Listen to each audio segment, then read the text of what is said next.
Darren, are you going to share your screen when the time comes, or Yeah, did you want me to pull it up? Probably I was easier. hoping I could share my Yeah, screen. probably better for you to do that. Perfect. Thanks.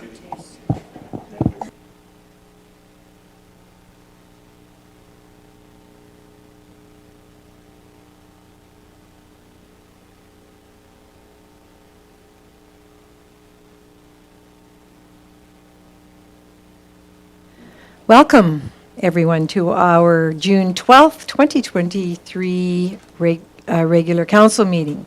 I call the meeting to order at 1 p.m. I ask council at this time, are there any added items to the agenda? Thank you. Seeing none, we will move down to item 2, adoption of previous minutes. I would just like to note, please, that we have a slight change in our agenda. We do not do requests for decisions for minutes anymore, so I will seek approval for general consent from our councillors. So at this time, I am asking, are there any errors or additions to the minute, sorry. I'm looking at the adoption of the agenda. We need to go there first. That's fair. Item B, adoption of the agenda. Thank you. Councillor Wilson. Thank you, Mayor Dahl. I'd make the motion that we adopt the regular council meeting agenda for Monday, June 12th, 2023 at 1 p.m. in council chambers. Very good, thank you. And I will call for the vote. Those in favor? That is carried unanimously, thank you. Now we're at item number 2, regular council meeting minutes. And I won't repeat what I just said, but I'm asking for general consent on the minutes. Are there any changes to the minutes, errors, or additions? We have general consent. Thank you. Those minutes are approved. Moving down to number 3, delegations and presentations. We have 3 delegations today, and welcome everyone to the gallery, and thank you for being here today. Just a note before we get started, our procedure bylaw 2022-19, Section 2 for delegations, reminder that we only have 15 minutes for your delegations. However, if I feel that as a mayor and determine that additional time is needed, it can be granted. We'll just work with you on your presentations. And page 7, and right now we're with our auditors, and would you like to introduce them, Mr. Wilson? Or Mr. Wilson? No, you can't. Our CAO Williams. Thank you, Mayor Dahl. I'll turn over to Sheena actually to introduce the first presenters. Thank you. So joining us online via Teams, we have Darren Adamson from Avail CPA. And Darren, I'll turn it over to you. Okay, thank you, Sheena. Good afternoon, Your Worship and members of council. Today, I'm just going to see if I can share my screen here.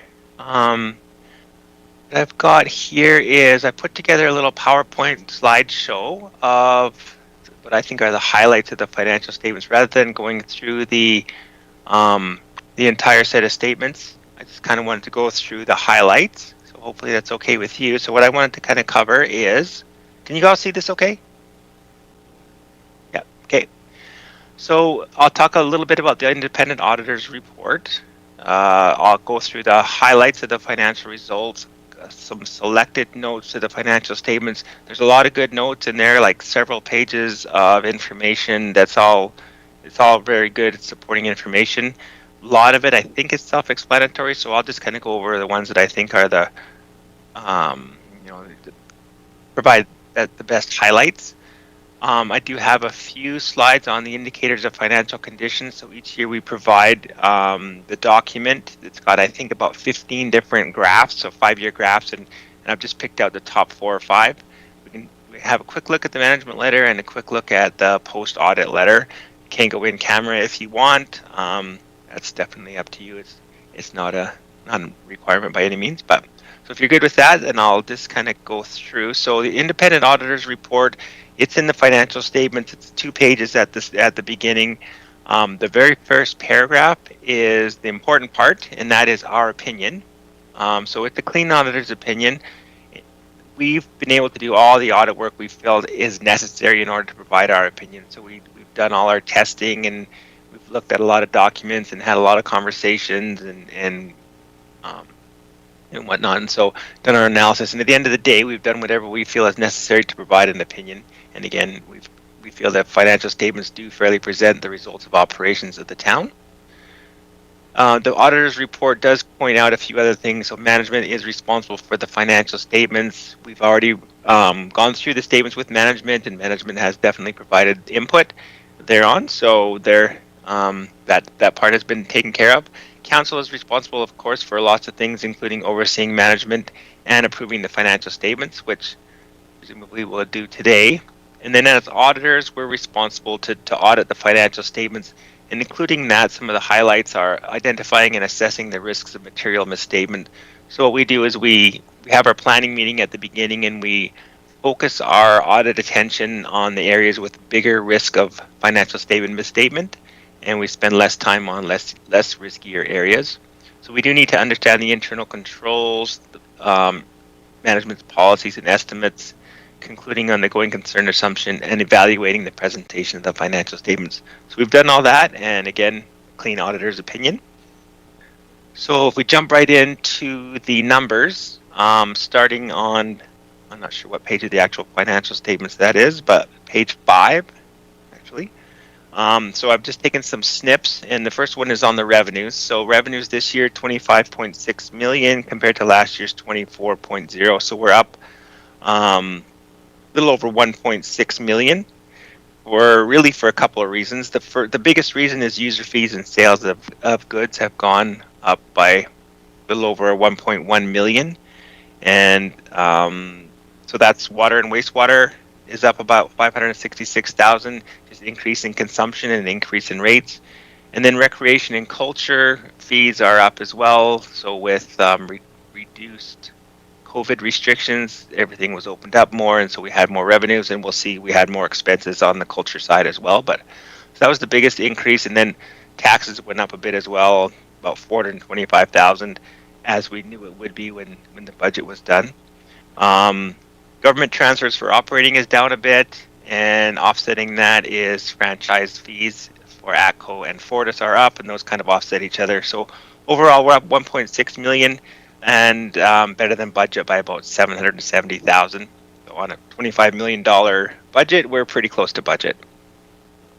So then we have this big busy slide here, which shows all the operating expenses. This year, 28.5 million total expenses compared to last year's 25.4. So we're up about 3.2 million in total.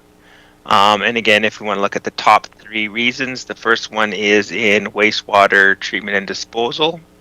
That's up a little over $1 million, so increased water discharge fees to the commission.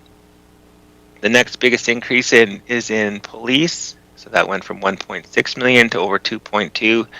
So of course we had the retroactive salary adjustment that was all included in the current year, and so overall RCMP is up 672,000. And then the other biggest change is in transportation. And that's up about 560,000 or so. Quite a few things in there, but increased fuel, increased snow removal, increased amortization of capital assets. We look at all the rest of the expense categories. In total, we're up a little over 900,000. And a couple of the bigger ones are Parks and Recreation, again in culture. So I guess not culture, but Parks and Rec for opening up the rink and opening up everything, reduce COVID. And then also increased water purchases was higher as well. So overall, we're up about 3.8 million in total expenses, and we are about 5 million over budget.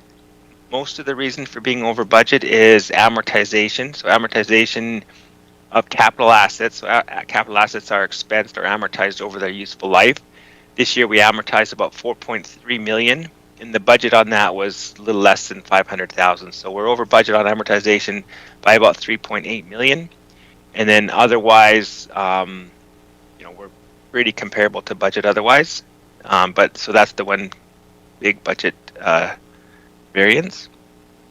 And then if we move down on that same page, we come down to our other revenues, which are capital basically our capital revenues, and then that reconciles down to our total income or loss for the year. And this year we're basically at break even, or $24,000 deficiency compared to last year's about a $4 million surplus. This year our capital grants are down to just under 3 million compared to last year's 5.3 million. We did have quite a bit less tangible capital asset additions this year. So this year our capital asset additions were under 5 million, whereas last year they were about 10 million or so. And so last year we had half of that roughly was funded by grants, and this year again roughly half is funded by grants. So if we add our net loss for the year to our accumulated surplus at the beginning of the year, we end up with our $96 million total accumulated surplus at the end of the year. And we will come back to that number in a minute because that's a significant number, obviously, and it's important to understand the breakdown of that.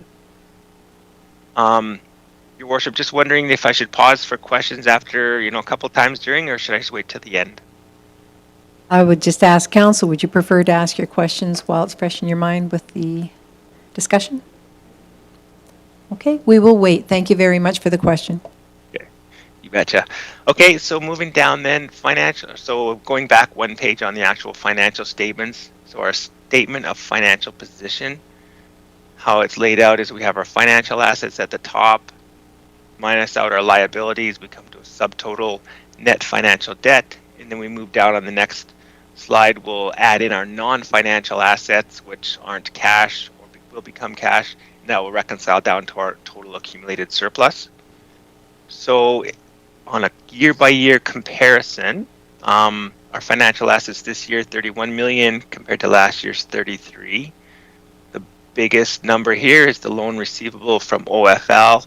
It's down a little bit because it's been converted now into basically a term loan with semi-annual payments, and so that's just going to start to draw down as the years go on now. Last year it was the $15 million even because it had been converted over. The other big change is cash is down about 7 million and investments are up about 6 million. So 6 million was moved into longer term investments from cash in order to generate some additional interest. So those almost offset each other. Otherwise, for the most part, I think we're pretty comparable on the rest of the assets. Receivables are down a little bit, and most of that is grants receivable and the timing of the receipt of those grants. So overall, our financial assets are pretty comparable, down a couple million, 2.2 million, but pretty comparable. Our liabilities, 36.4 million compared to 38.3 in the previous year, so we're down about 1.9 in total. Accounts payable and accrued is up about $1 million. Mostly that's just timing, but it also includes the RCMP retro wage increase, which was about $271,000. Deferred revenue is down about 1.4 million. So when we receive grants such as MSI or the CCBF grants, we defer those until they're spent. And so this year we spent more than we received, and so our deferred revenue went down by basically 1.4 million.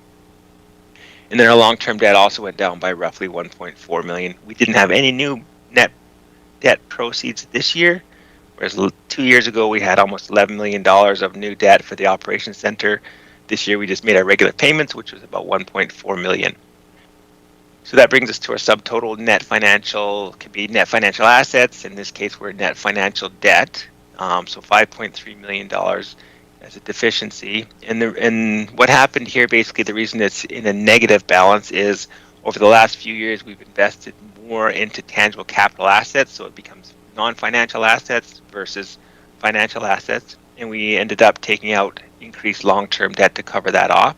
So if I look back 5 years ago, instead of a net financial debt position, we were actually in a net financial asset position of about 4.6 million. So we're $10 million reduced. But at the same time, if we look down under our non-financial assets, our tangible capital assets went up by over 15 million at the same time. So what we've done is basically converted financial assets into non-financial assets. So the biggest number that we have is tangible capital assets of over 101 million. almost unchanged from last year. There wasn't as much activity this year as there has been in some recent years. This year we did have 4.6 million of additions, which is not insignificant. It's just not as high as some other years. So we added 4.6 million in, and then we amortized about 4.3 million. So our additions and our amortization almost offset each other, and our capital assets it's up slightly, but pretty comparable. So again, that reconciles us down to that same $96 million total accumulated surplus.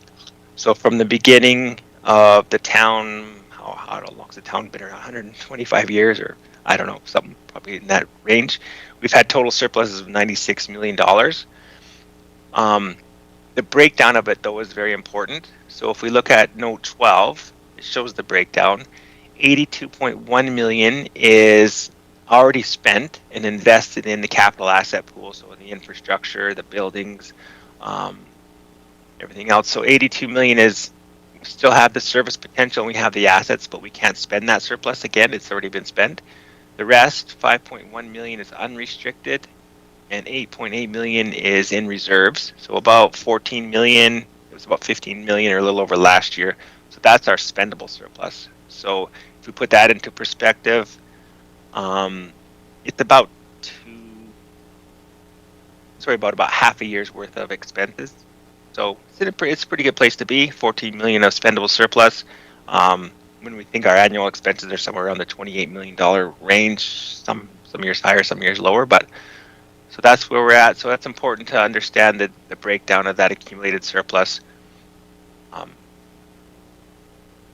And we have a couple other notes that I've selected. The debt limit note, we are higher than a lot of municipalities in our total debt and our debt limit, and that's largely due to the loan guarantee and the loan that's being repaid from the loan repayment agreement. So we've got about $6.2 million of long-term debt limit remaining, which is quite a bit higher than last year. So it's going back up. But if you look at the debt servicing, we've got about 65% unused. And just the way the calculations go, because we've guaranteed the OFL loans, we don't actually think we'll ever have to make any payments on those. So our debt servicing doesn't include those. So just a quick look at the debt limit note. And that, I think, is pretty well what I wanted to cover for the financial statements. And then I do have a few indicators of financial condition that I can go through, but I wonder, maybe I'll just pause again and just see if there's any questions on anything that I skipped over or you're wondering about on the financials. I'm looking around the room, and Councillor Ryan. Thank you, Mayor Dahl. Through you to our auditor. I was just wondering about the amortization and why big difference in the cost from one year to the next, do you know? Can you tell us? Yeah, so the change year over year, actually, if you look, let me just see here. Where is that note?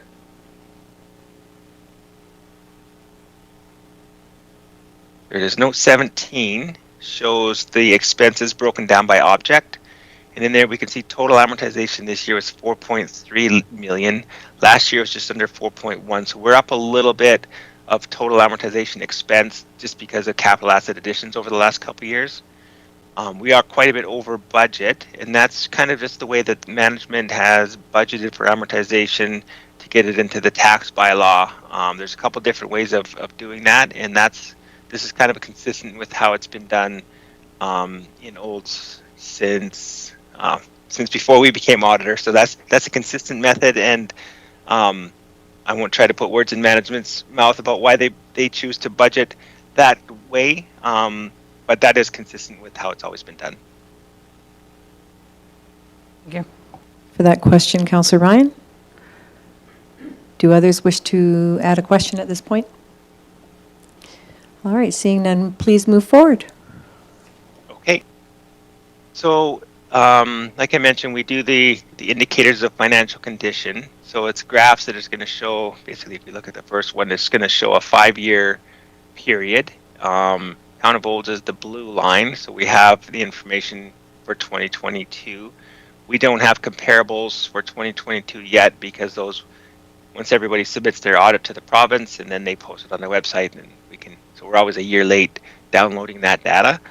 But if we look at, we can compare to all the towns in Alberta or all the municipalities in Alberta with a similar population size, or comparable towns, which is these 13 or I guess 12 plus olds. So any town, I guess, with a population of plus or minus 25% of olds. So we try to compare you to somebody with similar size. So that's the blue line, or sorry, that's the green line. That's the one that's typically the most comparable. So this first graph, we're looking at total financial assets compared to liabilities. And we can see we're pretty flat over the 5-year period. We're decreasing slightly. And again, this has a lot to do with investing in tangible capital assets. So if we look at a different graph, our capital assets are going up, but at the same time, our financial assets compared to our liabilities has been pretty flat or slightly decreasing. So, and a little bit lower than the comparables. So one indicator only. Another one is, and this one and the next one are kind of looking at similar things. So this one here, we're comparing our operating expenses to the taxable assessments. The taxable assessment is each year when you do your tax bylaw, you get your assessor to go out and assess the value of all the properties in the town. So if that's going up, we're kind of using that as our indicator of what's happening in the overall economy. So if your expenses are perfectly in line with what's happening in the economy, then it would be a perfectly flat graph. And if you extrapolate this over 5 years, I think it does look pretty flat. We do have a bit of an increase from 2021 to 2022, and we looked at the reasons why the expenses were up last year, partly COVID related, and some expenses were delayed, and other factors. But overall, we are pretty comparable on a 5-year trend. And then if we look at the next graph, it's the same thing, only we're looking at our own revenues sources over that 5-year period compared to the economy. And again, that's pretty flat over the 5-year period as well. So I think our revenues and our expenses are pretty well correlated with each other, which is a good thing. If we had our expenses going up and our revenues were going down or something like that, then obviously we would need to look into that a bit further. But in this case, we're correlated.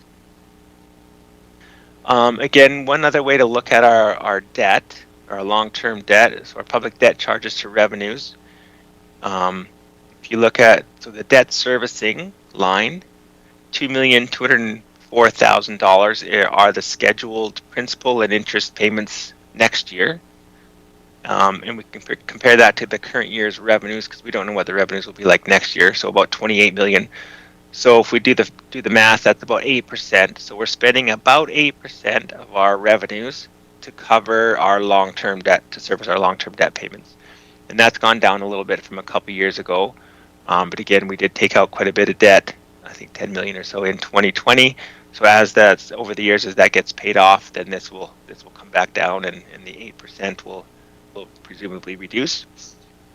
You can see we're pretty comparable though to our comparable sized towns, and similar looking graph actually. I think I don't know if that's just a coincidence or what, but it does look a little highly correlated with the comparable towns. This next graph, I'm looking at the total accumulated surplus that we have that's available for future use. So when we looked at the notes, we said, okay, we have a total accumulated surplus of 96 million, 14 million of that or so was spendable. If we look at how that's been over the last few years, it was 10.5 million in 2018. So we've gone up to about 14 million this year. So our spendable surplus has been going up, which is good. And again, we're at about roughly about half year's worth of expenses.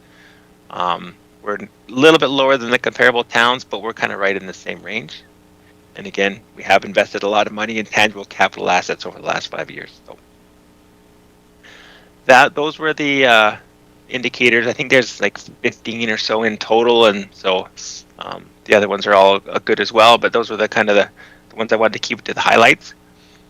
So we do have a management letter as well, which I won't pull up, but we did have one recommendation on there only. So that really, lots of times we have quite a few recommendations for a lot of our clients, and the only recommendation we had on there this year was just on we have our investment in OFL.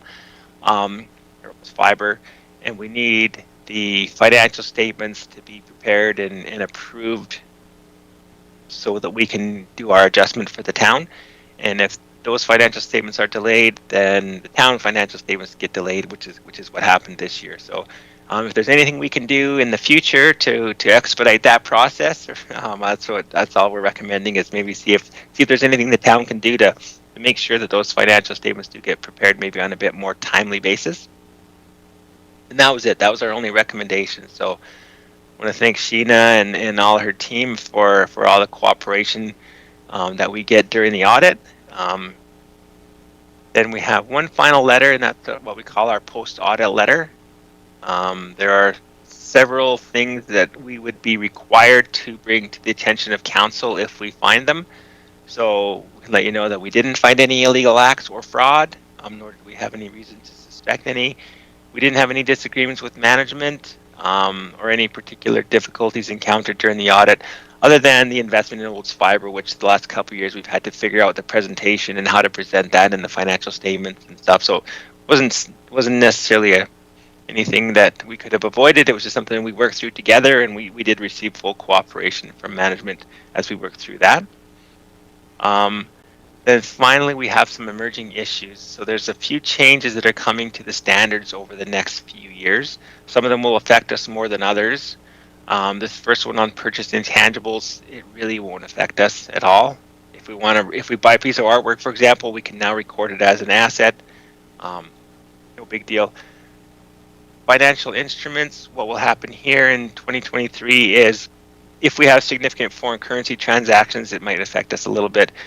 I'm guessing that probably won't factor in much, but our investments will start to record them at fair value rather than at original cost, so we might have a bit of an adjustment there. The most significant change coming up is probably the asset retirement obligation standard, which is coming into effect next year. So if we have things like asbestos in buildings or fuel tanks in the ground that maybe are leaking, or sewage tanks, or if we have any leased property that we need to remediate before we return it or turn it back, those are the kinds of things we need to have a look at. So for buildings, if we have buildings that were constructed before the mid-90s, there's a good chance that there's asbestos in those. If it was after that, then the building code changed and we no longer used asbestos. But if we have buildings that are older than that, we probably have a bit of a liability that we need to figure out. And it's going to be a huge estimate because we have to predict the future and say, okay, we've got this building. When are we going to demolish it or remediate it? 20 years from now, how much is it going to cost? $1 million or whatever. We're going to have to do the best we have with assumptions and limited information, but it's something that we'll have to do. So something management should be working towards for next year. And then the next one is on the revenue. The new standard there really won't affect us because we're pretty well already recording our revenue the way that the new standard is going to require. And then the last one is on financial statement presentation. So, for example, the way that the statement of financial position right now is laid out, financial assets less liabilities equals net debt plus non-financial assets. That whole presentation is going to change back to a more like a balance sheet. If you have your own businesses or you look at other financial statements, we have assets at the top, liabilities and equity at the bottom, and they balance out. We're moving back to that or under public sector accounting standards. And I, for one, like that one. I think it's easier to read and more understandable, I think, for most people. So that is everything that I wanted to cover. So I will just... Thank you very much. That was well presented. And we understand that that the recommendations are meant solely to bring to our attention the areas where the accounting system and procedures could be improved. I would ask one more time if council has any further questions. Otherwise, thank you very much for stating that the financial statements were presented fairly in all material respects and the financial position of the town of Olds as of December 31st, 2022. No questions from council. I would ask for a motion, please. Councillor Blatz. Thank you, Mayor Dahl. I move that the Town of Olds 2022 audited financial statements and the 2022 Province of Alberta Financial Information Return be approved as presented. Thank you very much, Councillor Blatz. I'll call for the vote. All those in favor? That's carried. Thank you very much. And once again, thank you for your time. Okay, thank you. You bet. Bye-bye. See you Yeah. later. Bye-bye. Next on the agenda, we have, I am page 66 of your agenda, item 3B, the delegation from Mountain View Seniors Housing. And I believe, would you like to introduce them or have Councillor Ryan? Thank you, Mayor Dahl. I can introduce them. With us today is Stacey Schilling, the CAO for the Mountain View Seniors Housing Foundation, and I'd like to invite Stacey up to the podium. Thank you very much, and I believe Deborah Stager is here Oh, and Deborah as well. as the controller. Thank you very much, Deborah.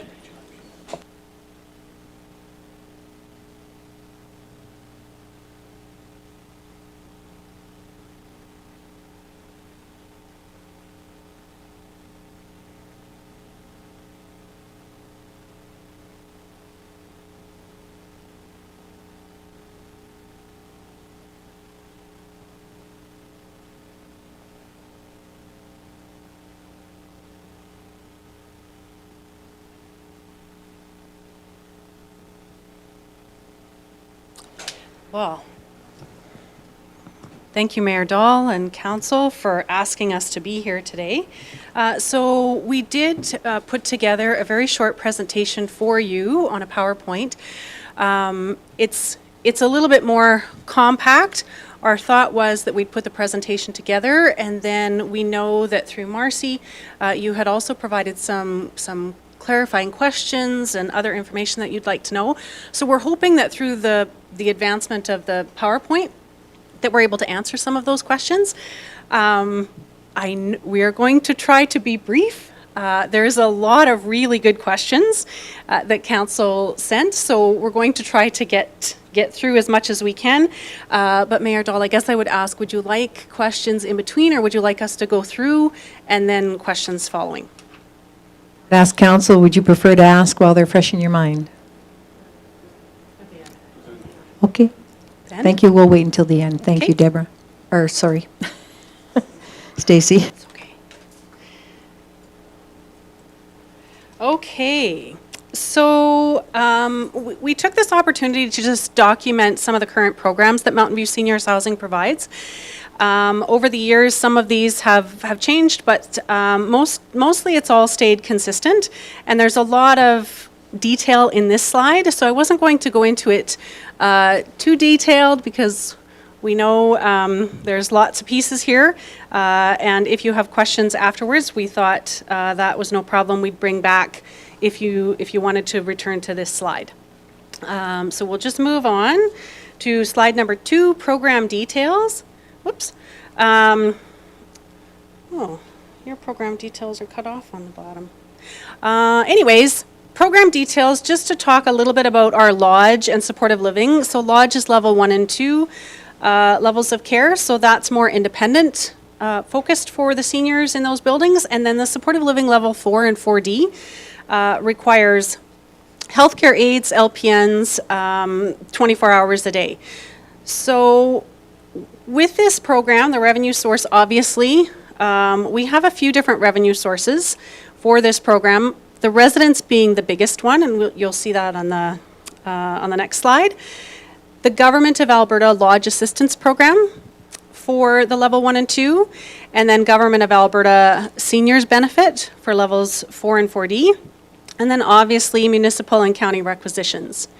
If you have a look as at April 30th, the organization overall for the lodge program is 84% occupied. And then we've listed below the specifics in terms of occupancy for the different buildings that we have. So MVL would be Mount View Lodge in Olds, SSL is Sundre Supportive Living out in Sundre, Aspen Ridge Lodge is located in Didsbury, and then Chinook Winds Lodge in Carstairs. The last column is the ownership of who owns all of those properties, and I just point out that Chinook Winds Lodge is the only building that Mountain View Seniors does not wholly own. The Lifestyle Suites, which is the formerly Life Lease Suites, obviously the revenue source on that is 100% the residents. And actually, as of the week prior, that particular program is now 100% occupied. So the board of directors for Mountain View Seniors Housing had made some changes in the parameters of that program and who could access that program. And doing so obviously was very successful because for the first time it is now 100% occupied. And that is fully owned by Mountain View Seniors Housing. The senior self-contained revenue source comes from the residents and the government of Alberta. It is 98% occupied. And again, the government owns that. Same with the community housing. I will point out there is only one community housing asset that we have that is owned by Mountain View Seniors Housing, and that was part of an asset transfer that went through Mountain View Seniors Housing and the government back in 2019, I believe. And then I think it's cut off on your slides, but the bottom says rent assistance benefit. And the revenue source for that is actually the government of Alberta. We don't provide any revenue to that. These folks in this program actually aren't even our residents. They would be tenants of other landlords, and so they qualify for certain financial assistance to the government. And we just facilitate the program. So the money comes into Mountain View Seniors Housing, and then we send it back out. So it's just different types of landlords. And then moving on. So we thought it might be helpful to provide you the funding source for Mountain View Seniors Housing. So the rent and services, as you can see, there's 62% that comes from the residents, and then 24% from municipal requisitions, and then I'll just highlight the 7% from Alberta Seniors and Community Social Services grants. So that would be the grant that is the Lodge Assistance Program grant. And so that's the general gist of where MVSH revenues come from. And then moving on to the lodge resident income. So this is something that we really did want to highlight for all of you. Is this is where some of the pieces that we're really looking into a lot of things with Mountain View Seniors Housing starts to come in. So if you look at the graph on the left, you can kind of see that in the year 2019 all the way through to 2020, that graph kind of starts to flatline. And so what's happening, what we know to be happening right now, is that obviously the income supports that our seniors are receiving is not keeping pace with the rising costs. So things such as utility insurance, I know that you're aware that we've faced some significant increases on some of those things over the last little while. But the residents themselves and the monies that they're getting is just not keeping pace. So one of the questions that we received from council was about flexibility. What flexibility do we have to increase rents and so on and so forth, or even establishing rents? And our flexibility isn't great. We can increase the lodge rent by $100 every 6 months, which is great. However, if the resident's income does not increase, then it only serves for us to increase the subsidy that the residents are receiving, because the residents aren't actually getting that money. So there's a lot of idiosyncrasies in all of that. But essentially, if we increase the lodge rates every 6 months, then we must also increase the subsidies because the residents don't have the money to pay for that. Another factor that's part of that is, as per the legislation of housing management bodies, and that is what Mountain View Seniors is a housing management body, we are required to leave all of our seniors with $342 of disposable income each month. And so that's something that, comes off before they ever are told how much they need to pay. That $342, there are some optional costs that the residents can certainly purchase if they'd like to purchase cable, if they'd like to purchase personal laundry services. If they'd like to go on specific outings that may have costs associated with them, they can certainly use those monies to do that, but that's up to them. That's their option to do that. One of the other pieces, and it's not necessarily, on the lodge side, but in the SL4 and 4D, that rent for the care spaces, that is set by Alberta Health Services. We are not allowed to change that number. We are not allowed to, we just have to wait for Alberta Health Services to tell us when it's going to increase and by how much, and then we flow the process through. So, so there's not a lot of stuff we can do there. So as you can see, there's a little bit of challenges in what the seniors are getting and what we need to be able to cover costs. Moving on to the legislation requisition advocacy slide. So Mountain View Seniors Housing is accountable to 19 different acts, codes, legislations, all kinds of government agreements.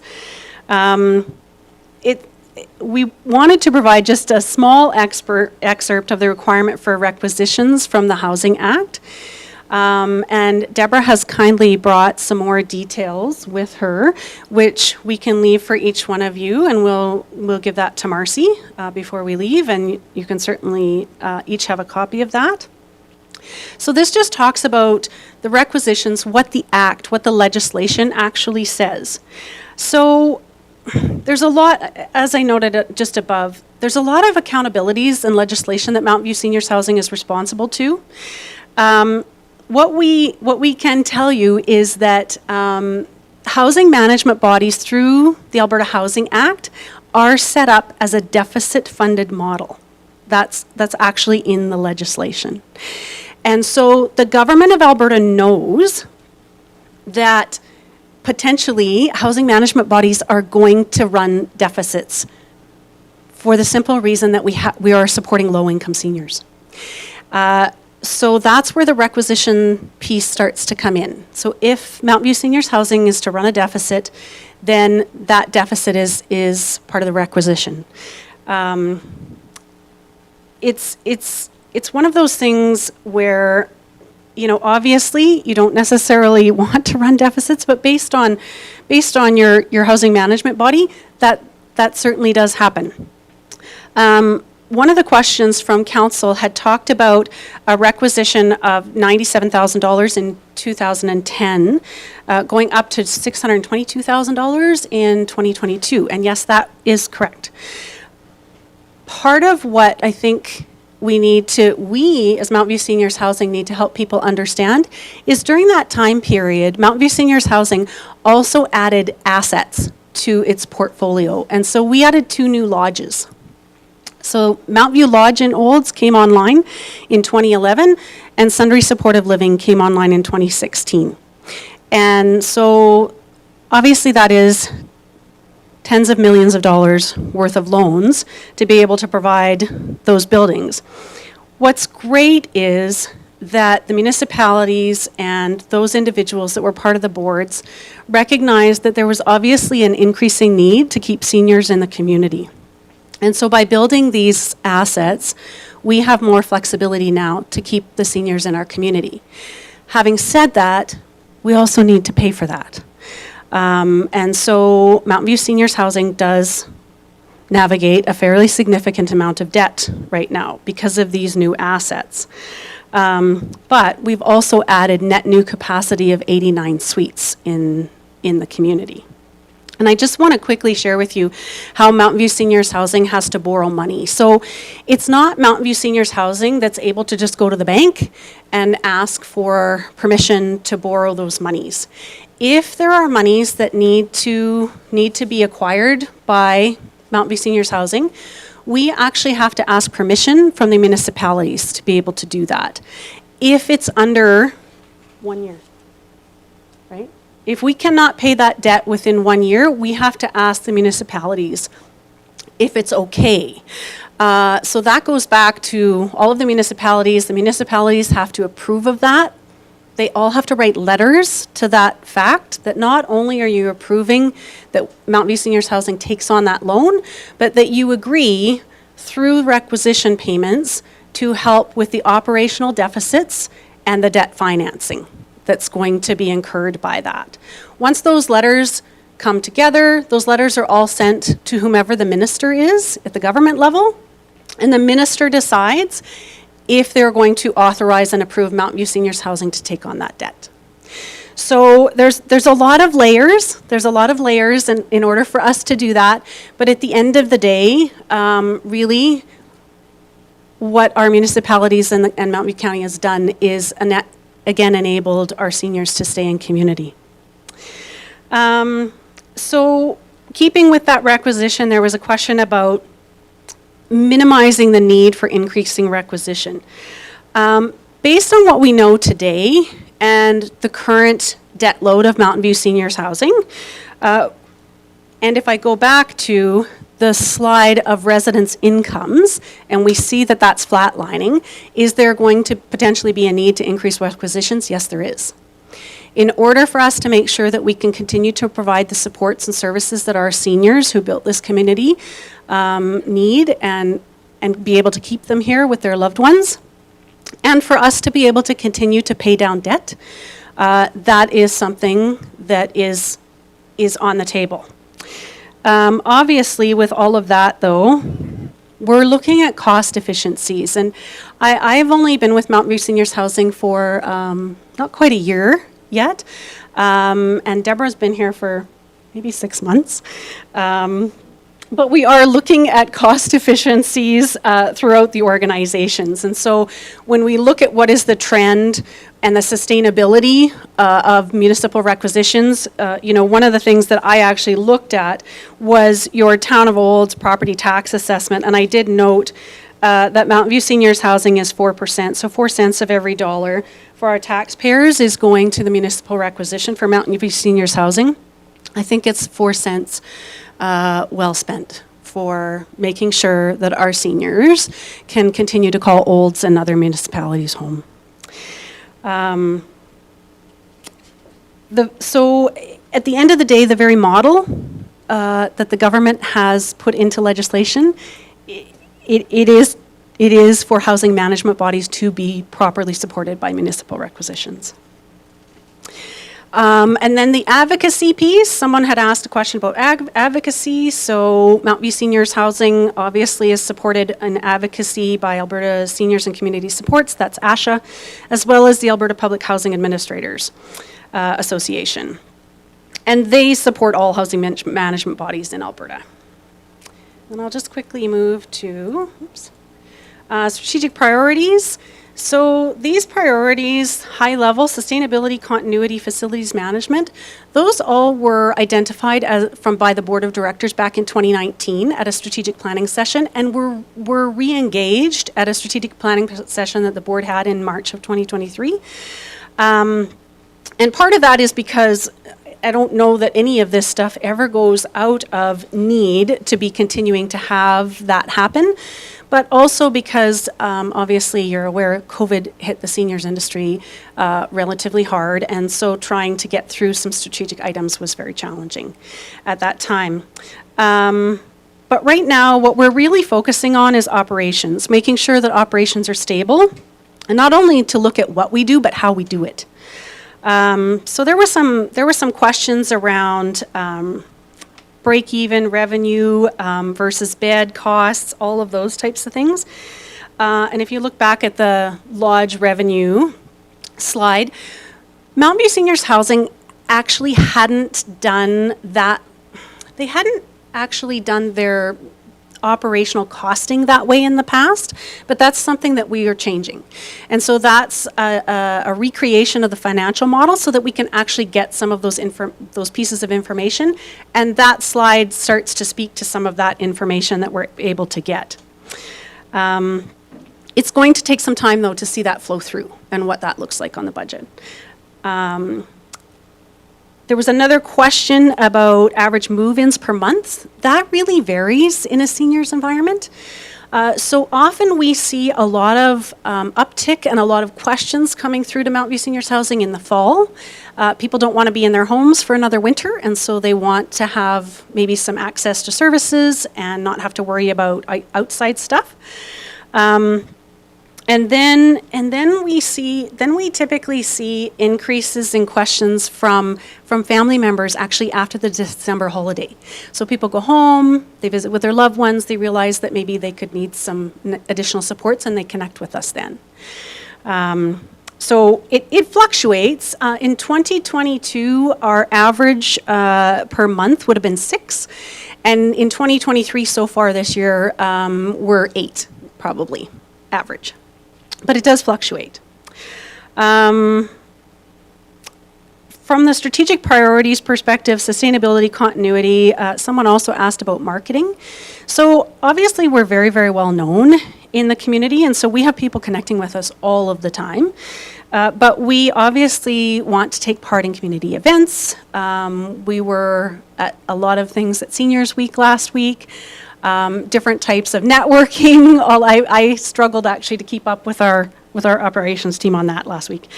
We've been enhancing our social media because we know that there's a ton of people that are looking after family members. So whether that's the grandchildren, whether that's the children, and how are they actually activating and getting information about all of that. So it's a broad spectrum. We've kind of opened up our social media a little bit more, and since August 2022, we've increased our following on social media by 81%. Additionally, part of our strategic plan and sustainability and those pieces to increase communication and directly increase the education around what Mountain View Seniors is and what it provides to the community. Our buildings are also posted on government websites for housing, so if people want to search different communities, they can certainly do that. And then we've always done print media because we know in this environment that still works with a number of our senior residents. Do we have wait lists was another question. Yes, we do. We do have wait lists, and so that's something where, maybe not everyone wants to move in at the same time, and we try to navigate that as best we can. But it's coming. It's coming. We are seeing it. Mountain View Seniors Housing compared to government benchmarks, someone had asked about administrative expenses. Part of the challenge, there isn't really government benchmarks on administrative expenses because there are 57 management bodies in the province, and every single management body has a different demographic of program makeup. And so the government doesn't necessarily do it on that cost per, because some of the housing management bodies may have more lodges, some of them may have more community housing, it requires lower supports than what a lodge would from a staffing complement. So it is hard to benchmark some of that because of the mixture of programs, but I can tell you that over the last year and a half, we've decreased administrative expenses by $170,000. Someone else asked about strategic partnerships, and for sure we have strategic partnerships. We have partnerships with Bethany Care Society. We have partnerships with Complete Purchasing Services. We have fixed contracts for a lot of our big expenses like elevators and general service items and makeup air units, those types of things. Also, our partnerships between ASHA and AFA are very helpful to us. Another question from that sustainability piece was, providing that subsidy to low-income seniors, and really that's exactly what Mountain View Seniors Housing as a housing management body is supposed to do, based on the requisition. The government knows it. We know that the current financial impact to our seniors is fairly significant, and there's not tons and tons we can do to change it. What I can tell you is that 91% of our residents are considered low income. So it is a fairly significant amount, and so that will have a direct correlation to the amount of subsidy that we provide them. From the continuity perspective, I think, someone had asked about plans to, improve revenues, control expenses, all of those types of things. I think we've spoken to some of this, and we are recreating the financial models. We're looking for cost efficiencies in all areas. We're looking at technology to potentially help us to do that as well. We're looking at the post-COVID trends and how people want to live and interact in seniors living, as well as obviously working with our municipalities on the potential of demand studies and what does it look like in our community and the county as a whole for what do our seniors need moving forward. One of the other pieces which I think is great news for Mountain View Seniors Housing, our board, and thanks to Deborah and our board, we have been looking a lot at debt repayment and scenarios and how do we do that. And when we know it's not going to happen overnight because we do manage a fair amount of debt. But recently at a board meeting, the board was presented with scenarios to pay off some debt on a loan that is coming due in August. And I'm pleased to be able to let you know that the board made a motion to pay off $500,000 on that debt. So we think that's quite significant. I can also tell you in the last 3 months, we have reduced professional fees by $300,000. We have decreased the cost of office space by 50%. We've also done, through the board's direction, there was refinancing before I came, and the board's direction to refinance some of the loans saved us $85,000. So we know that there's good things happening. From the facilities management, we have capital, annual business plans and life cycle studies that we're working on. And I can actually tell you that the capital budget for Mountain View Seniors Housing this year is fully funded by outside sources. So that's what I have. Stacy, that was excellent. Thank you very much. And by the way, I think you've got some pretty good years still with Deborah from her past. And congratulations on all the work you've done just in the 6 months to get them to the place where you can pay $500,000 off. And thank you, Deborah. That's excellent. You're still as good as you were in the beginning.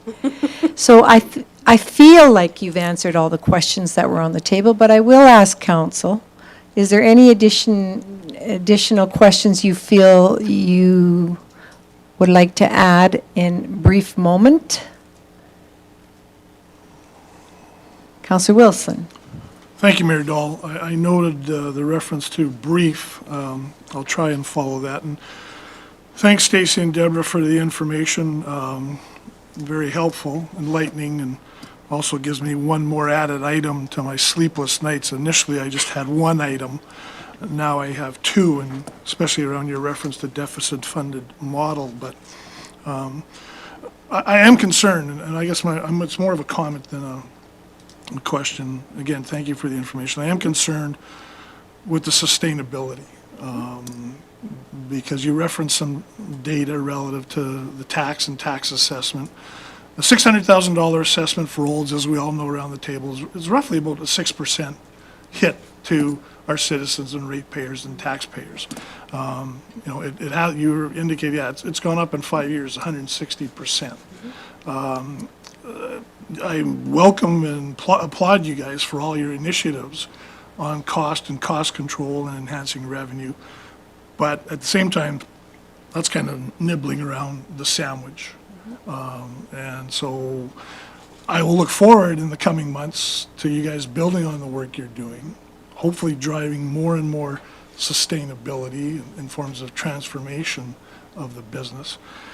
The words deficit-funded model certainly resonate in my little pea brain, but that's, to me, it seems to be the solution, right? Because you said requisitions are likely just going to continue to increase.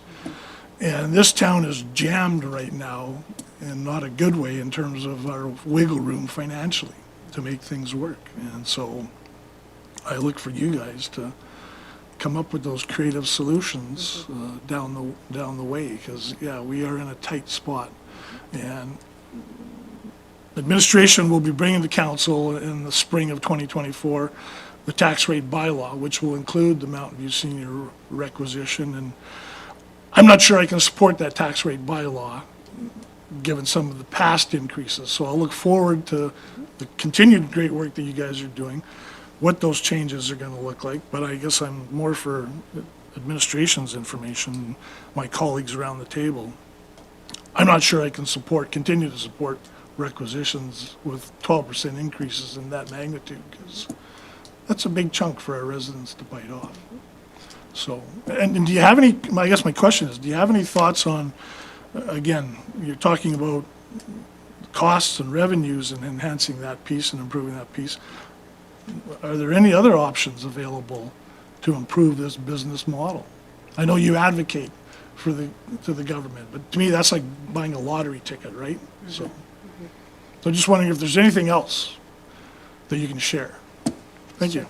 So through the chair to Councillor Wilson, thank you very much for the questions. Yes, it is one of those things that we know. We know there's challenges with the whole program and the industry of how the Lodge program runs. And we know that even the LAP funding that we get, the Lodge Assistance Program funding, it is on the low side and it hasn't been increased since 2018. So one of the things that the government knows that there are challenges, they know. And they actually set up a Lodge review. So they're going to do a review of the entire Lodge program, hopefully in 2023. We've been waiting to get through this election. But they know, they want to hear from housing operators about how we can do this differently and what needs to happen to make it more successful. So that we are anticipating coming, and we definitely are going to be at the table to have a discussion through that. Thank you very much. Before we move on, we have Councillor Blatz here, and then we're going to go back to Councillor Ryan and then Councillor Wilson. Thank you, Mayor Dolan, through you to Stacey. Well, first of all, I want to say thank you for your presentation and for all the diligent work that you ladies have been doing to, bring information to us. I think it's very, very valuable, not only for our council, but for the general public that will be able to review this. But I just want to make the comment that I agree with you that it is money well spent by keeping our seniors in our community. And knowing that the Mountain View County also helps fund our facilities, then it's a very well-rounded support system. And I think that families truly appreciate the fact they know their loved ones can be here, close to family and friends. And so I just wanted to make that comment, and thank you again for all your diligent work. Thank you. Yes, thank you very much. I was just going to add, the thought that came to my mind immediately is with a new premier, it's going to take just a little while, probably a couple months before she rolls out what she's got. So we're all looking forward to hearing that, as well as yourselves, I'm sure. Councillor Ryan? Thank you, Mayor Dolan. Just wanted to add, as chair of the Mountain View Senior Health Board, just wanted to expand on what Stacey has said with regards to the LAP, and that is the government is well aware that there's a situation that there is a bit of brokenness with the program, and they basically stepped up to the plate and allowed the 2019 number for LAP to continue, which meant that we got a little bit more money because of COVID. Of course, there was quite a decrease in the amount of vacancies, or increase in the amount of vacancies in our buildings.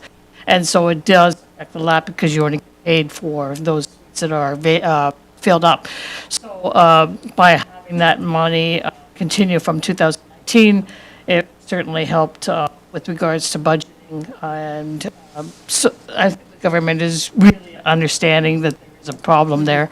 And certainly from the previous minister, he did say that he was looking forward to that review of the Lodge's program, and so I think that would continue, even though he's no longer minister. However, Jason Nixon is, and he's been very supportive of Mountain View Seniors Housing, and we have to remember that every single community within Mountain View Seniors Housing, including the county, provides requisition funding for Mountain View Seniors Housing to allow our seniors to remain in our communities. Just wanted to add that, and thank you, Stacey, and to Deborah for coming. Yes, thank you very much. We will move to Councillor Wilson, then back to Councillor Daly and Councillor Cummings. Thank you, Mayor Dolan, and through you to Stacy. And let me clarify a couple things. One is I realize the current situation that Mountain View Senior Housing is in is certainly a product of several years of prior decisions and so on that have all influenced and shaped where you and we are at today. And I certainly advocate for all sorts of types of housing, whether it be seniors or affordable housing. Just one question, or if you could clarify, and then a question. So if Mountain View Senior Housing, or when you apply for further loans, that would have to come back to each municipality? Okay. And my question is, and I think you started to touch on it in terms of market analysis and trend analysis, but there seems to be, and in fact, I think when Rachel Notley through the election was running, one of her platforms was to increase funding for stay-at-home care. Now, again, I'm certainly all for age and community, but now there's a different view to that of not only age in community, but age in your own personal residence. That certainly has to have some implications for Mountain View Senior Housing as well as any other housing board, correct? Yep, absolutely. So through the mayor to you, Councillor Wilson. Yes, 100% Rachel Notley was talking about that, that piece of supporting home care more, but the UCP was also talking about that. The UCP actually brought it out initially.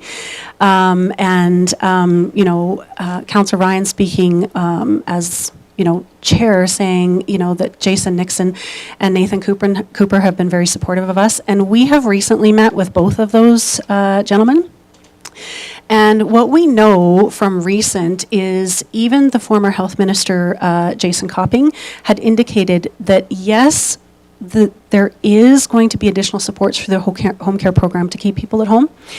But if you call the lodge home, then you can get home care in the lodge. And so it's what you call home and where those supports will be allocated. So we know that residents in the lodges will be able to get that home care, and they do now. So how the government through Alberta Health and Alberta Health Services is going to navigate that, we're not 100% sure yet. But we were told at a conference just in April that wherever the residents call home, that's where the home care services will be able to be supported. Yeah, you're welcome. Thank you, Stacy. I will move on to Councillor Daly and then Councillor Cummings, and then I'll put another limit of 2:15 for closing. Thank you. Thank you, Mayor Dahl. And mine is just a comment that I echo Councillor Blatz's comments about keeping seniors in their community and close to their loved ones and so forth, and fully support that initiative going forward. The other thing is I'm very happy to hear that the provincial government may initiate a lodge review provincially, and just so that we can see where we sit as far as our benchmark in comparison to the other lodges across the community. But thank you very much for your presentation and the information today, both to Stacy and Deborah. You're welcome. And look forward to bigger and better things to come. Thank you. Thank you. Very good. Councillor Cummings. Thank you, Madam Mayor. So again, thanks, Stacey. No Everybody's gonna say problem. thanks. A quick question here, kind of related but not related here. Does Mountain View Senior Housing still do non-senior housing? Yes. And is that non-senior housing funded in any way with the allotments that we provide for Mountain View Senior Housing, or is that completely separate? No, so through the mayor to you, Councillor Cummings. No, none of the requisition money goes through to the non-senior housing. As a matter of fact, it's only the lodge units that are eligible for that. So even our units that have supportive living level 4 and 4D, like dementia units, the requisitions do not cover that either. So it's solely the lodge that's provided with support. Perfect, thank you. Yep. Okay, and our last question will be from Councillor Wilson. Thank you, Mayor Dahl. I am very conscious of the time, and through you to Stacy, a question or two. One is, you mentioned there's some shared ownership, GOA and Mountain View Senior Housing. How does that work with implications for cost sharing? And then my second very quick question is, how long do I have to wait before I can get into one of these facilities? What's the age restriction? Thank you. Through Mayor Dahl to Mayor Wilson. So if you would like to move in, you have to be 60. that is some work actually that our board has been helping us with just recently, because we know there are individuals in the community that may be falling through some of those gaps in order to get appropriate housing and supports. And so the board is really looking at that, trying to help as many people as we can. And then in terms of cost, so the government of Alberta also provides, we complete an annual business plan to the government of Alberta. And one of the items in the business plan, it talks about those expenditures and those types of things. So we can prioritize what some of our high-level expenditures are. And it's called CMR funding, so capital maintenance renewal. So when the services are paid for, then that revenue is not something that Mountain View Seniors Housing is having to send to the government. We use that revenue and then we allocate out the expenses. Then plus we get the LAP funding from the government. And we can also ask them for capital maintenance and renewal money if we need it for certain projects. And then they look at their budgets and they decide, who's going to get what, and approve what amount. So there's a lot of layers that come into that, but the government's always been very supportive of us from a number of different areas, I would say. And, just knowing that even our capital budget alone is fully funded by some outside sources, government grants, it's been very helpful for that piece. Yeah. You're welcome. Again, thank you very much, ladies, for your presentation today, and we look forward to the future. Councillor Ryan. Thank you, Mayor Dahl. I'll just move the motion if you are ready for the motion. Councillor Ryan, thank you. Thank you. I move that council thank the delegation from Mountain View Seniors Housing for attending and presenting to council. Thank you very much. Very good. Thank you. I will call for the vote. Those in favor? That is carried. Thank you, ladies, once again. And thank you for the next presentation. Page 75 of your agenda, please. The delegation is Affordable Housing Committee, and who is introducing the team? Thank you again, Mayor Dahl. I'll do a brief introduction and then turn it over accordingly. So late last summer, the government of Alberta introduced an affordable housing survey to all municipalities. And there was assumption built into that, maybe not stated, but certainly inferred by the government at that time, that there was going to be a program forthcoming on affordable housing similar to what we're seeing at the federal level, but obviously on a much smaller scale. Last October, there was a change in government leadership, as we all recall, and the momentum behind that idea stalled quite heavily. The survey was still open, but with just a please complete and we'll see how it goes in the future. It was a lot of work to face and to complete, but administration made the decision in conversation with council, if you recall a few brief chats here and there, that affordable housing was a concern in our community, an issue worth tackling. So we decided to complete the provincial needs assessment survey. Then with the budget decision this year to fund a rental market analysis, which is due to be completed at the end of June and presented to council sometime during the summer, I felt now was an appropriate time to bring the results of this survey to council, as it is complementary on, but a bit broader, the affordable housing file. So how we did this, it was led by what we called an internal working group made up of staff from various departments. The leads from this were Shyla Nault from the CAO office and Heather Dixon from Community Services. Heather was due to present today, but she had to step away today, so we do have Shyla here to lead us through a brief PPT, and then her and I will handle any questions or comments council may have about the current status and what we see going forward on the affordable housing file. So I will invite Shyla to the podium right now to walk us through this. Thank you, CAO Williams, and welcome, Shyla. Good afternoon, Your Worship, Council, Administration, and the gallery.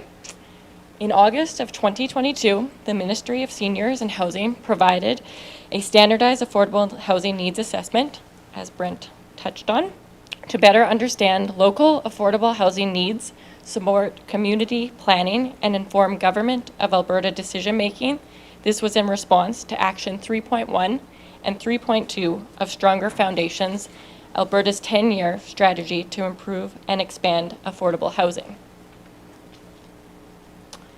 The purpose, as CEO Williams touched on, a working group was formed in 2022, which consisted of a member from Finance, Economic Development, Community Services, Office of the CAO, Planning and Development, and Communications. This was to obtain data and complete the housing needs assessment, and also to complement the 2023 rental market analysis, which is underway by the Economic Development Officer, and also to investigate the needs for housing.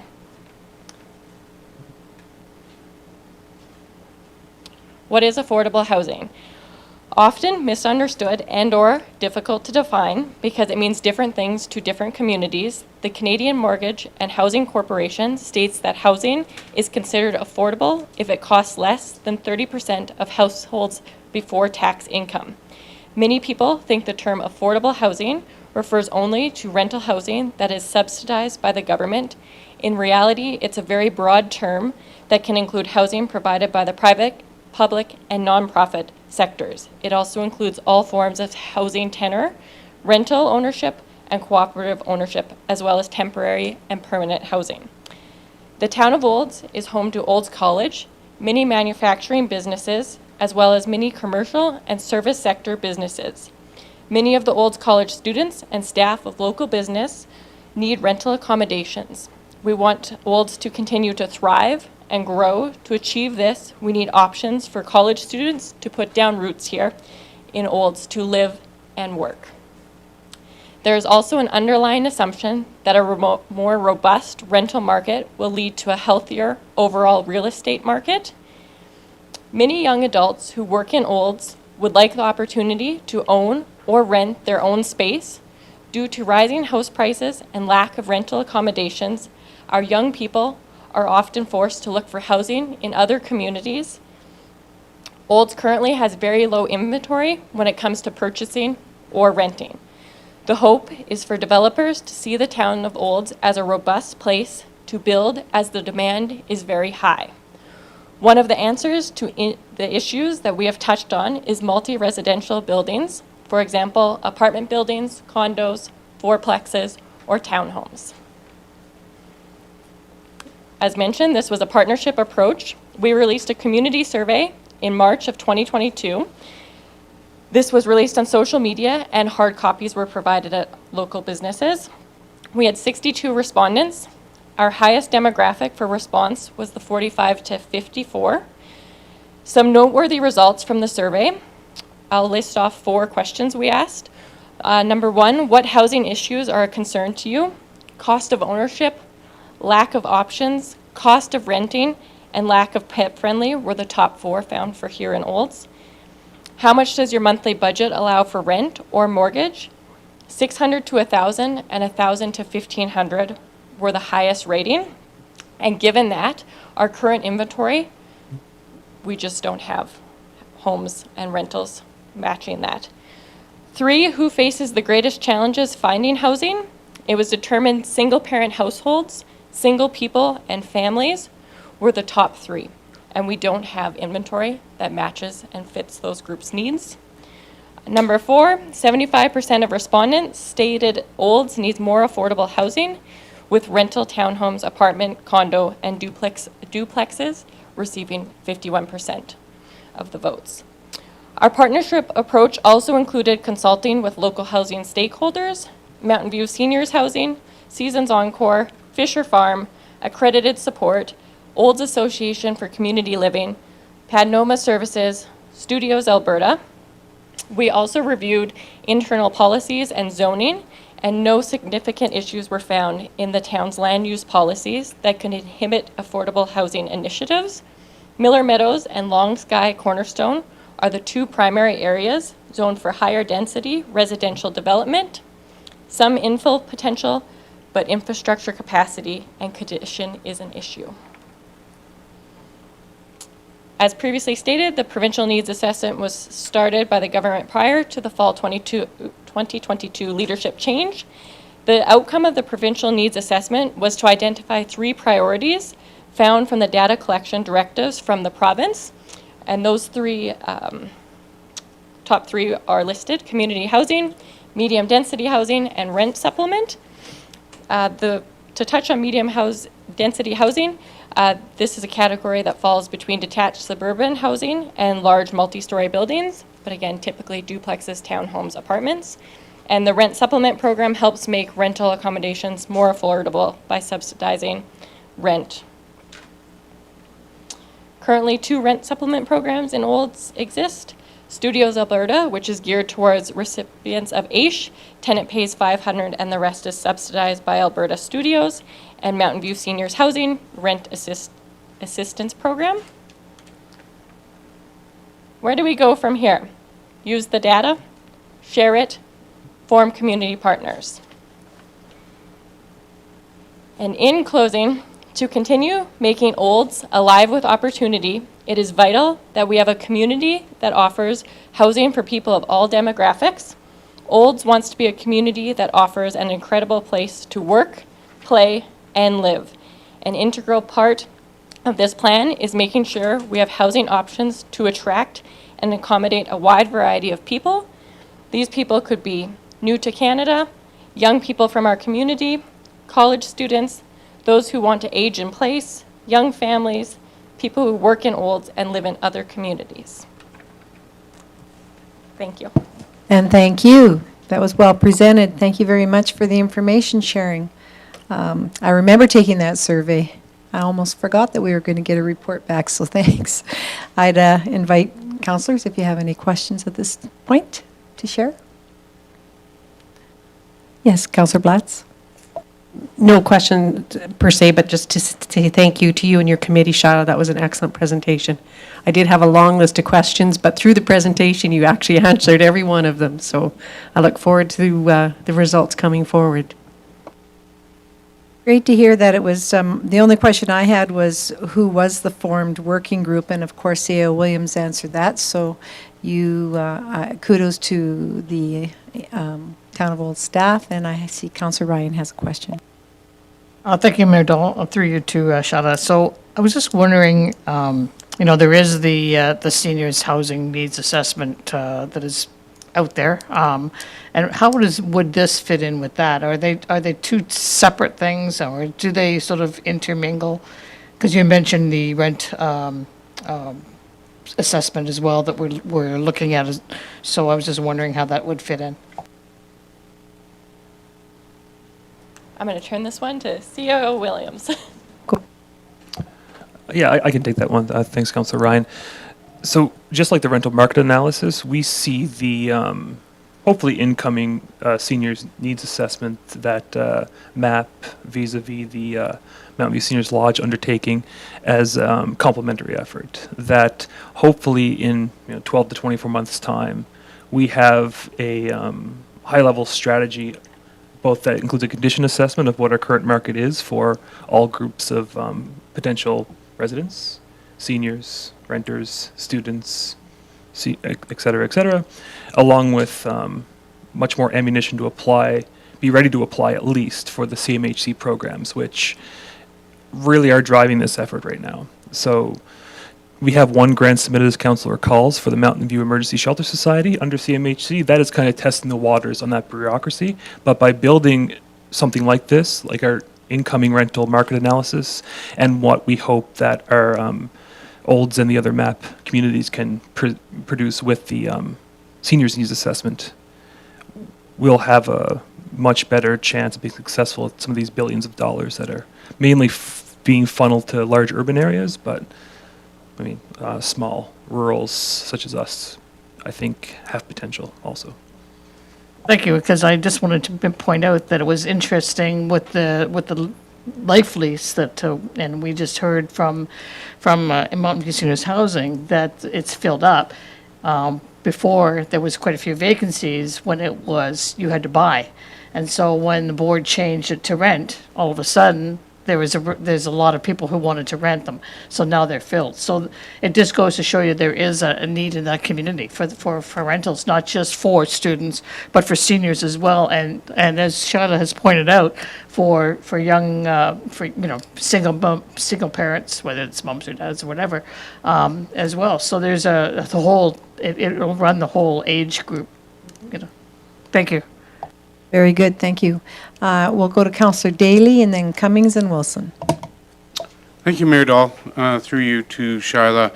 You had mentioned in your presentation, thank you, by the way, it's very informative, and I'm glad that you had an opportunity to present to us today.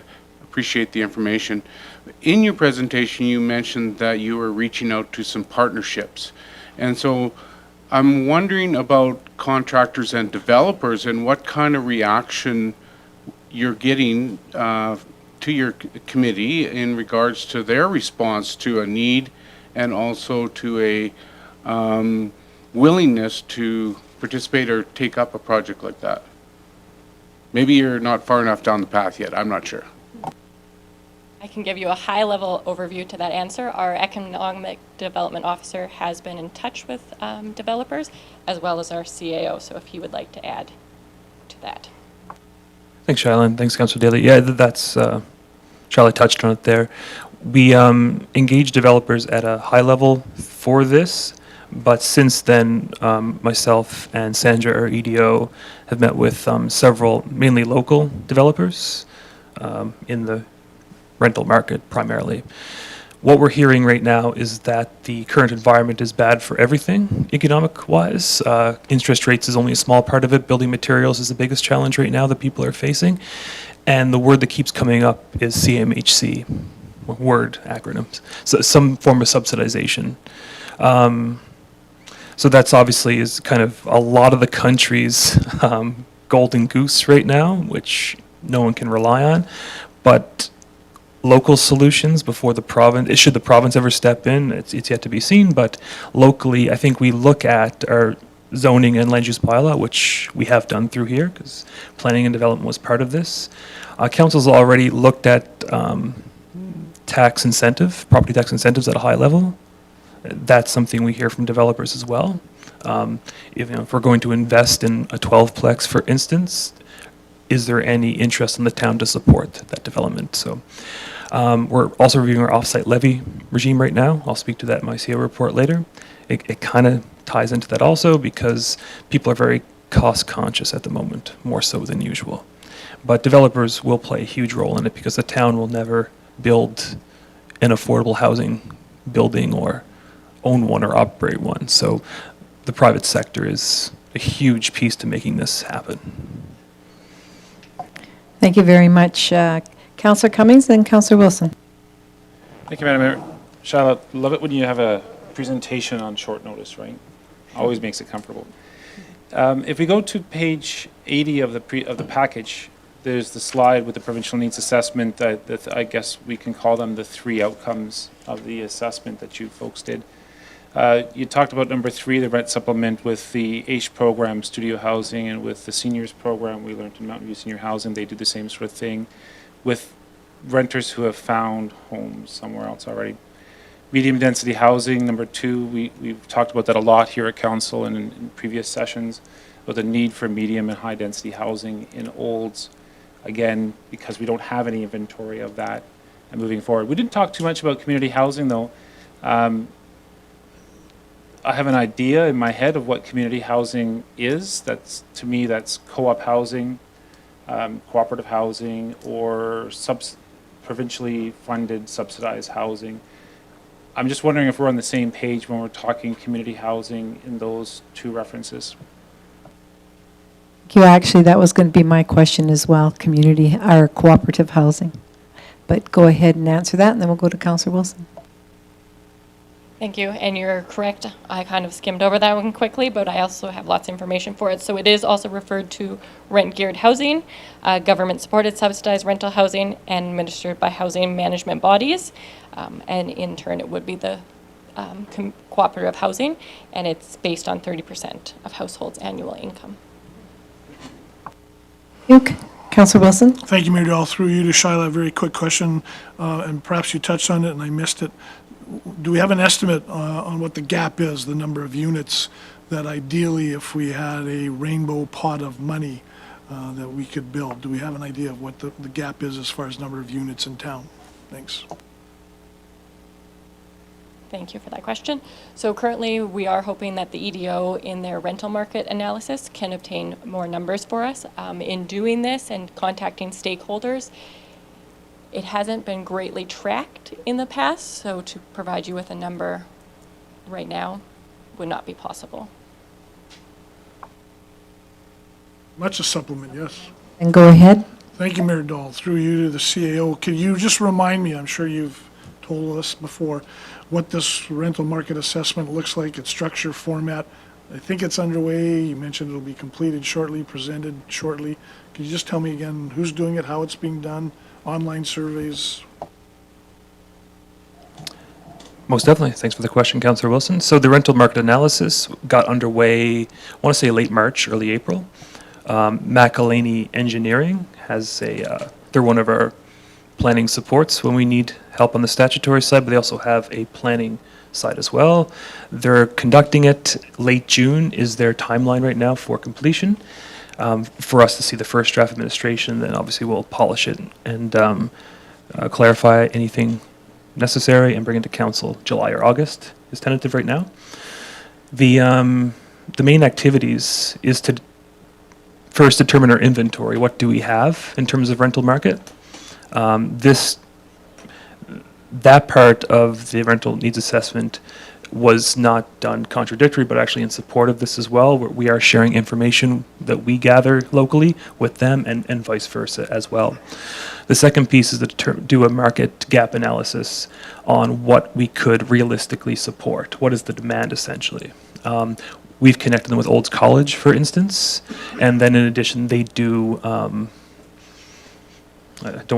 economic assessment's not quite the correct term, but what is kind of our catchment area and what housing exists around us. So I'm assuming Red Deer might be close enough, Airdrie probably a bit too far, but what realistically could Olds support in terms of new rentals on the market?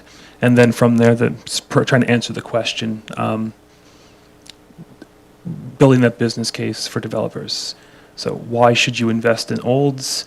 It's never a surefire bet. I'm going to assume in any transaction or investment, but we're trying to prove that Olds needs this, that private sector dollars are worth investing here in the housing market, specifically in the rental housing market. So. Great, thank you. Thank you. A question from Councillor Ryan, and I believe I have Councillor Daly. Thank you, Mayor Dahl. I just wanted to also add on to the community housing. So if you saw in the presentation from Mountain View Seniors Housing, we do operate community housing for the government. It's just an administrative fee that the government provides us, and we sort of administer that. But there has been, there are several duplexes in town that are community housing, and they fit the criteria. Then the Mountain View Seniors Housing takes a waiting list of people who want to go into them. So I just wanted to make sure that you realize, just to help Councillor Cummings along with that comment. And also, I do have a question though, and that is through you to Shyla. Would we be able to see, like you mentioned several numbers that aren't in the present PowerPoint presentation. I'm just wondering if we were able to see those, the actual results of the survey. Are we posting them online, or are we just providing them to us, or if we can? If council wishes, we can provide you with the results of the survey. We have copies of that. Yes, CEO Williams has a comment, and then we'll go to Councillor Daly. Sorry to button line, Dan, but I just want to comment on the community housing piece. More food for thought right now. CMHC, again, the breadbasket of all things housing money right now. They are pushing, to a large extent, new modes of housing. I would call it maybe the European model, where you have really creative solutions in place. One example we see brought out in a lot of presentations from the government, federal government, is the seniors communities that are purpose-built with single parents in mind to cohabitate, to mix in that child rearing aspect of housing. It's something that we don't really find in Canada or probably North America that often, but I don't know how it'll look, but CMHC certainly is pushing that at a high level to such an extent that some pieces of the grant application, for instance, the Housing Accelerator Fund or the Rapid Housing Initiative programs through CMHC are simply asking, send us something, send us your ideas and see if we'll fund it. So, which is very strange language for a federal grant to have in there. So. And I understand why it is successful. It's a successful, and I've followed some of it from far, far away in the land called England, but however speaking. All right, go ahead. Just further to that, just a comment on what you just said, CEO Williams, is that, and Councillor Blatz and I had attended the Mount View Seniors Housing Spring Retreat, and we did have discussions about what future will look like for seniors housing and involving, younger groups within the housing plans, and how does that look in the future? So it's not something that hasn't already been talked about as well. So just wanted to let you know about that. Thank you. We've got an exciting future ahead of us, and thank you. Keep up the good work. I believe Councillor Daly is going to put a motion on the floor. Yes, thank you, Mayor Dahl. The council thank the delegation from the Affordable Housing Working Group for attending and presenting to council. Thank you once again. I'll call for the vote. All in favor? That's carried.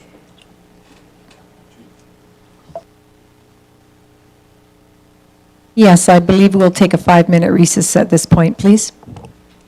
Thank you.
Okay, welcome back, everyone, and we will reconvene now at 2:43 from our recess.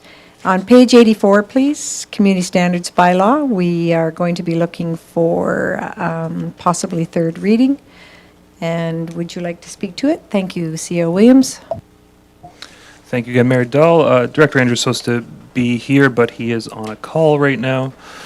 But it looks the same as you saw second reading last meeting. As reiterated then, the purpose is to consolidate the community standards bylaw and then bring the individual pieces back to council for kind of a service level review.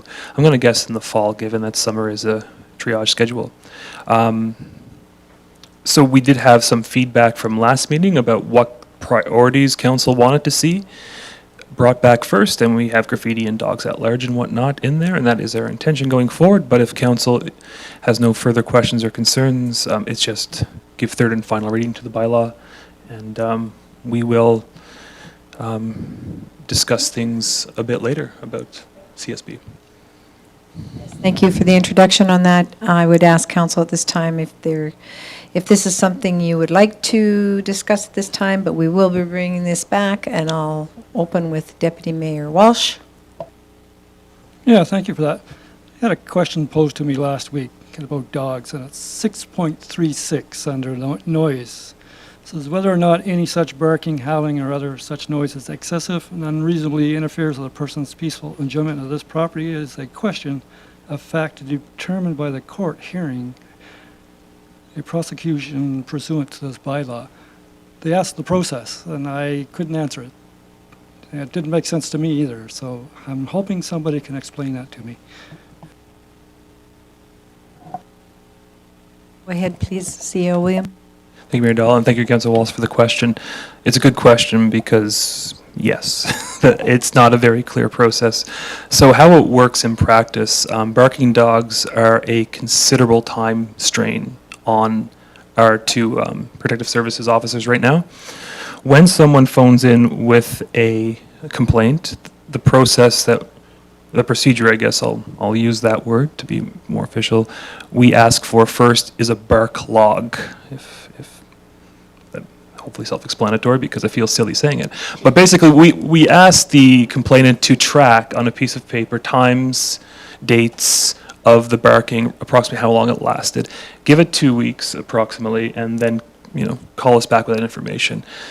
So obviously it puts some onus on the complainant, so we hopefully to deter vexatious complainants from just complaining about every dog, but also it gives us a bit less of a time constraint, because then we go directly to the residents and knock on the door or deliver a piece of paper if they don't answer, so to speak, about the dog complaint in question.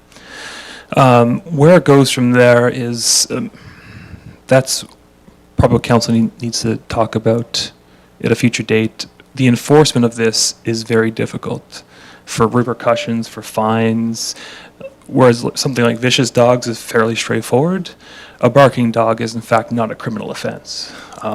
It really is built into now, it's finally built into the, assuming council gives third reading, the penalty schedule will now apply to barking dogs, whereas before it didn't necessarily reference it. So in theory, we could fine someone for having a nuisance dog that's barking. Will we do that in practice? It's very difficult to say, perhaps in the most egregious circumstances. But that's the process as it stands right now.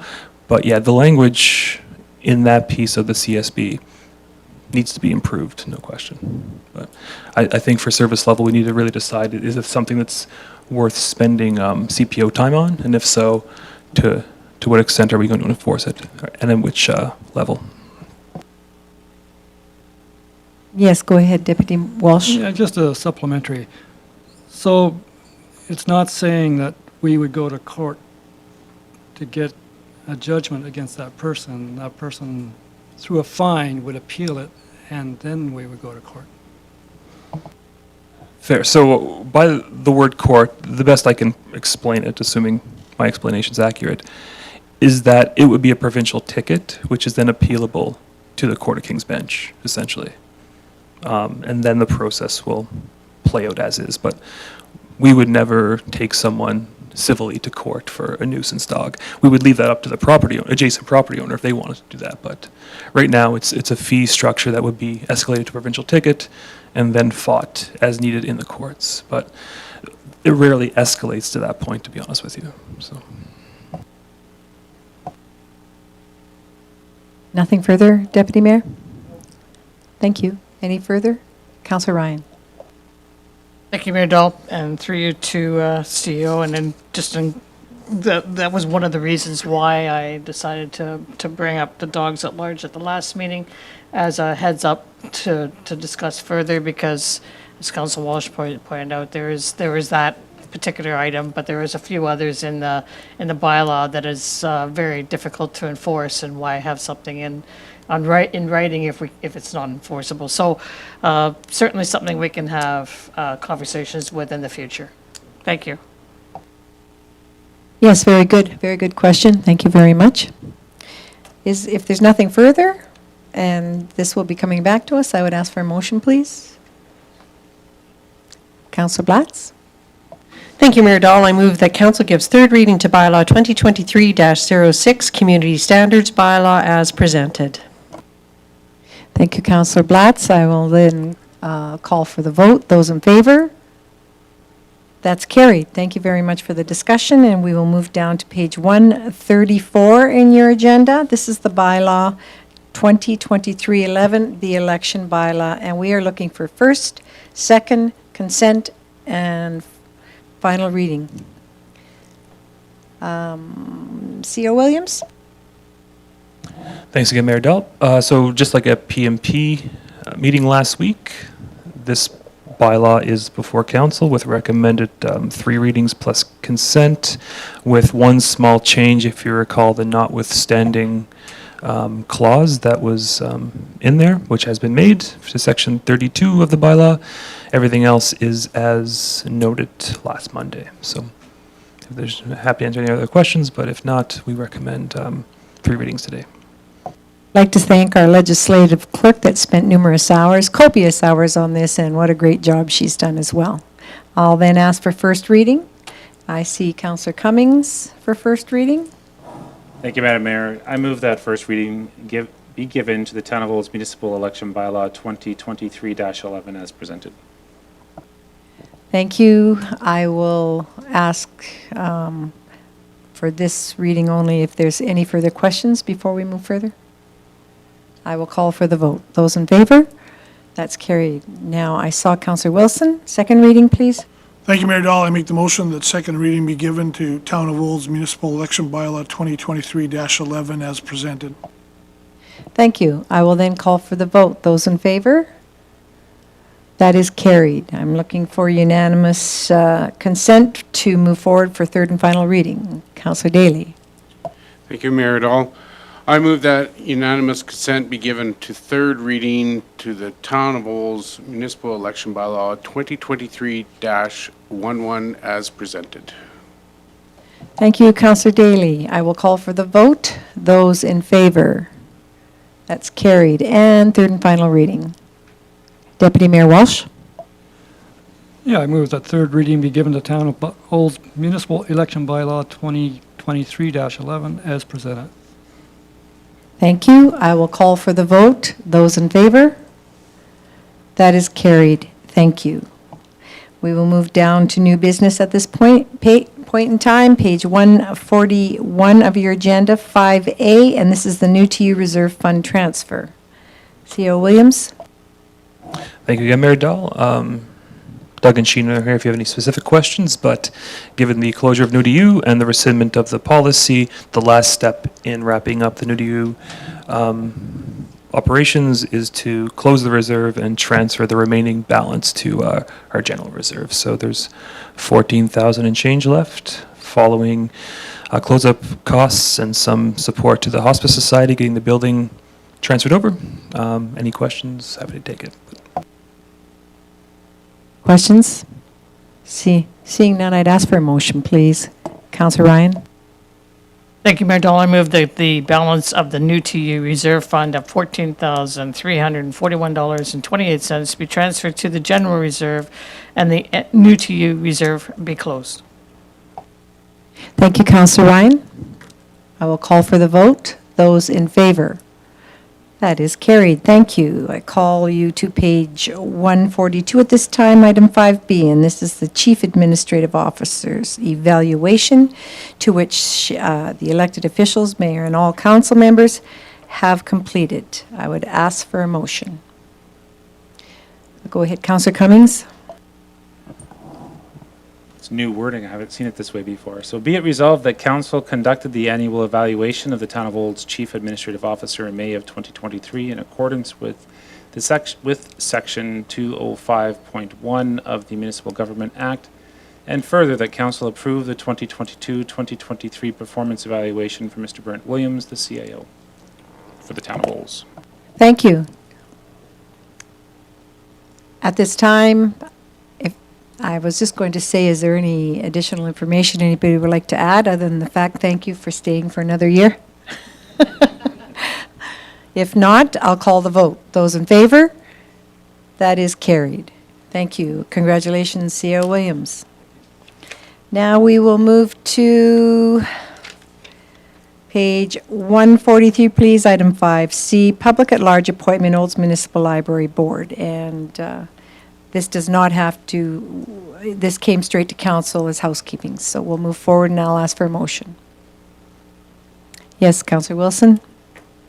Thank you, Mayor Dahl. Excuse me, I make the motion that the council appoints Mountain View County Councillor Jennifer Lutz to the Olds Municipal Library Board with the term expiring at the 2023 organizational. Thank you. Is there any questions to this? All right, seeing none, I'll call the vote. Those in favor? That's carried. Very good. We're moving down to page 144 of your agenda. Item 5D, Residential Development Incentive Program Request. Would you like to speak to this, CEO Williams? Thank you, Mayor Dahl. It is me again. So later in 2022, Council passed the the residential incentive policy, which was aimed at single detached property developers specifically.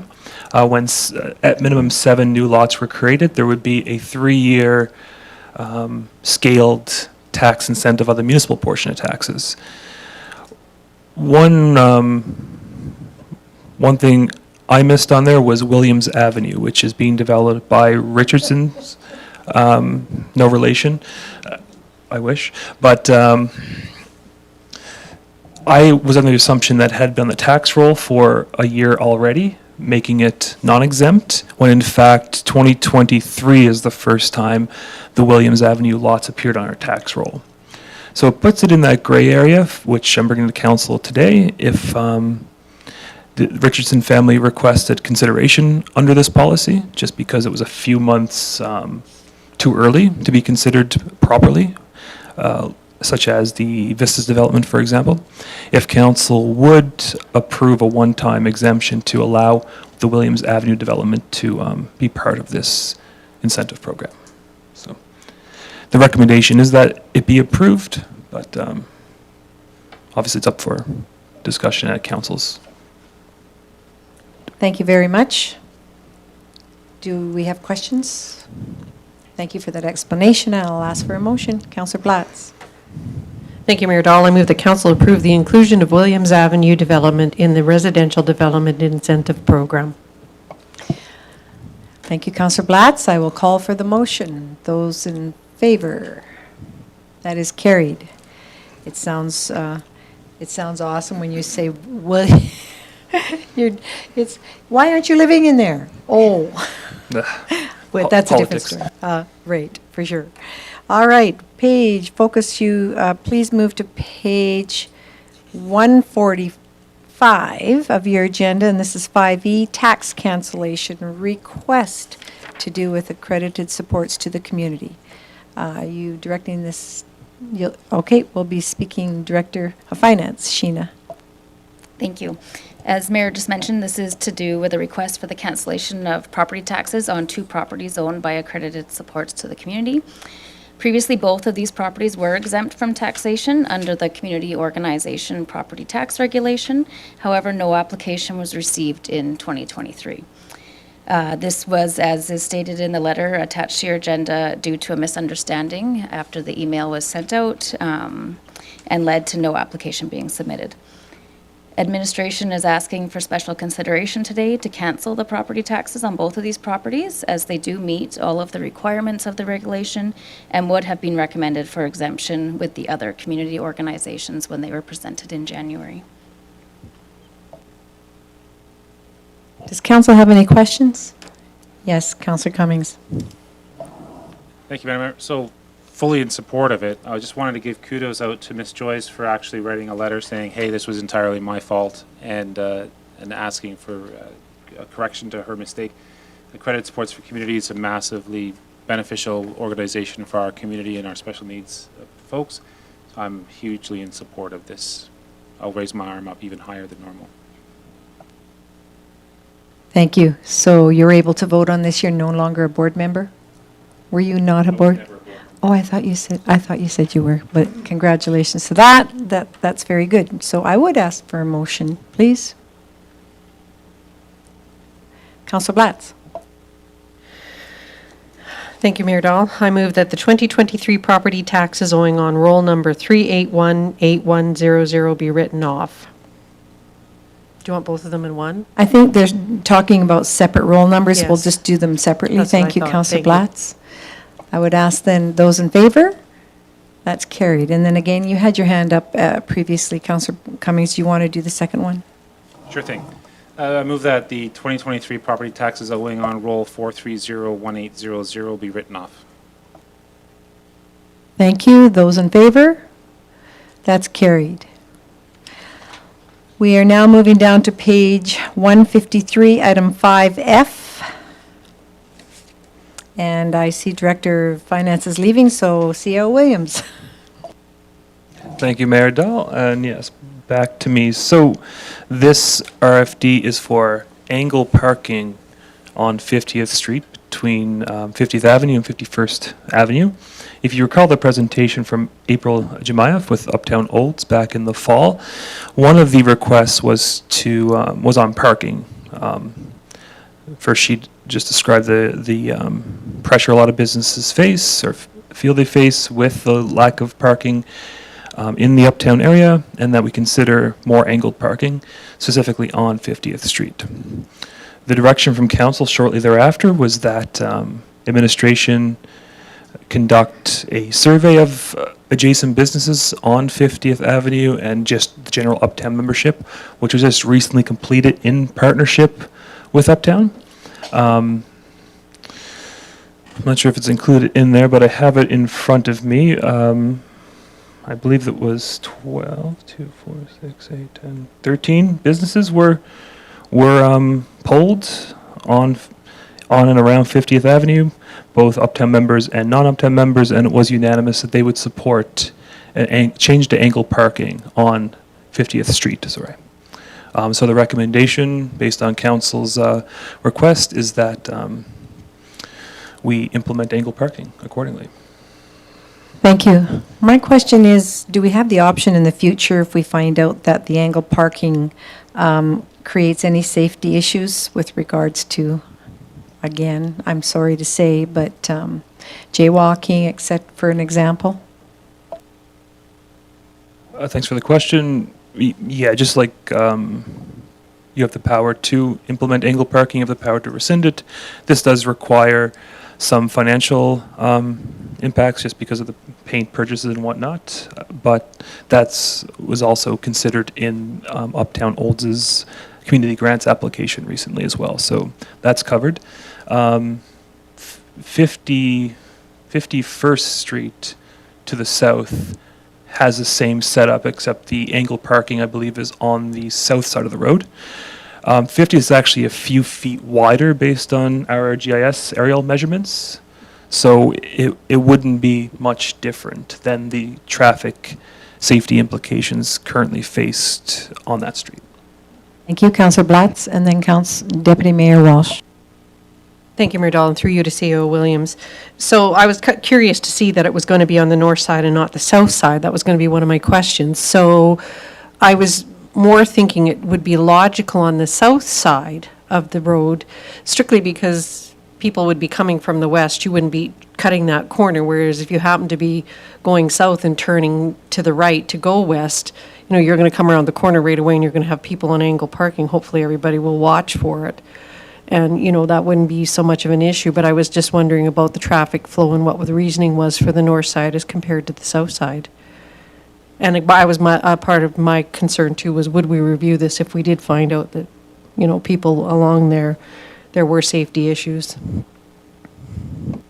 Yeah, thanks for the question. And there's two reasons. They're not great reasons because really it doesn't matter that much.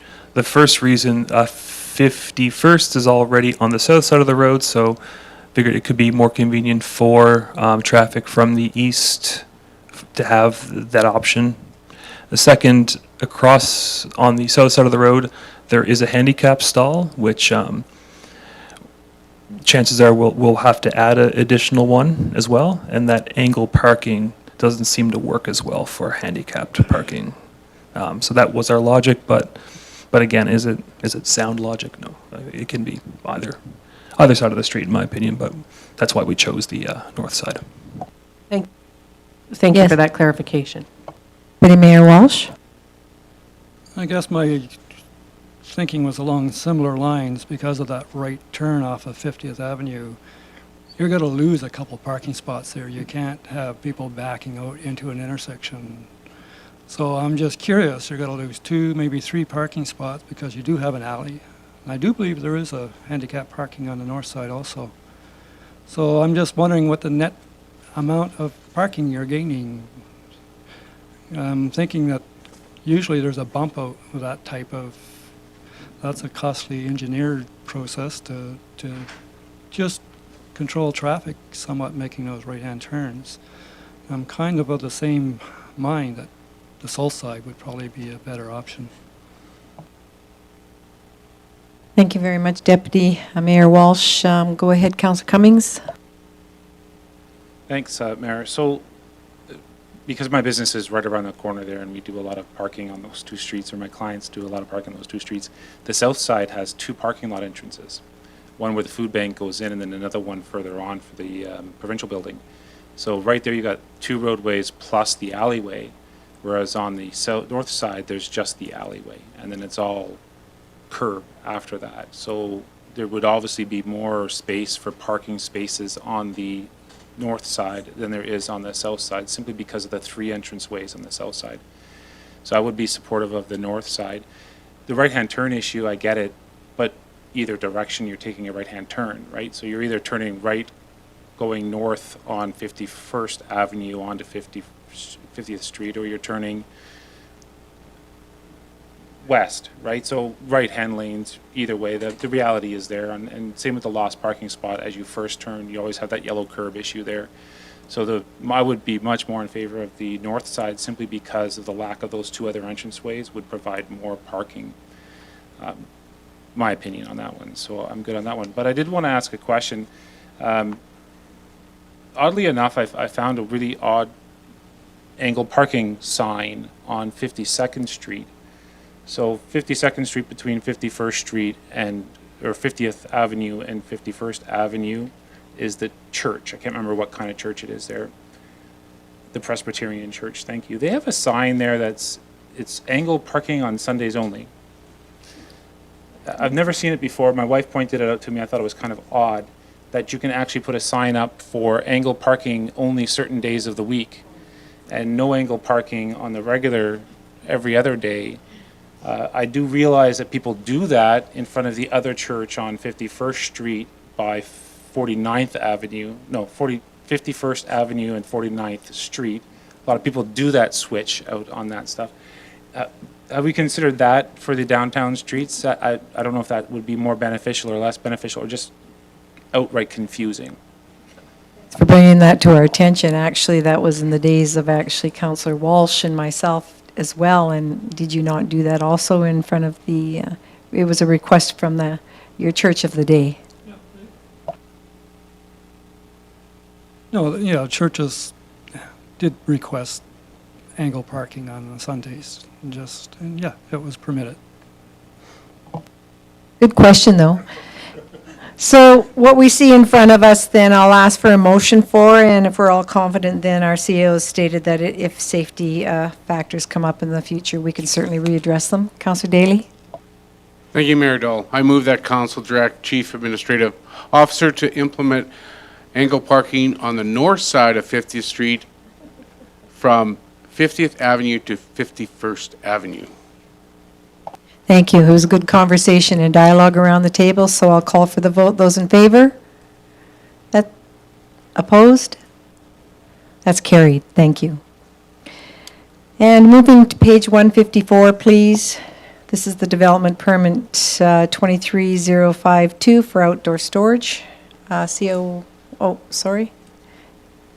Go ahead, Councillor Ryan. Thank you, Mayor Dahl. I'm actually going to recuse myself on the development permits as a regional SDAB member. I cannot hear these, so if somebody can come and get me when you're through, I'd appreciate that. Thank you.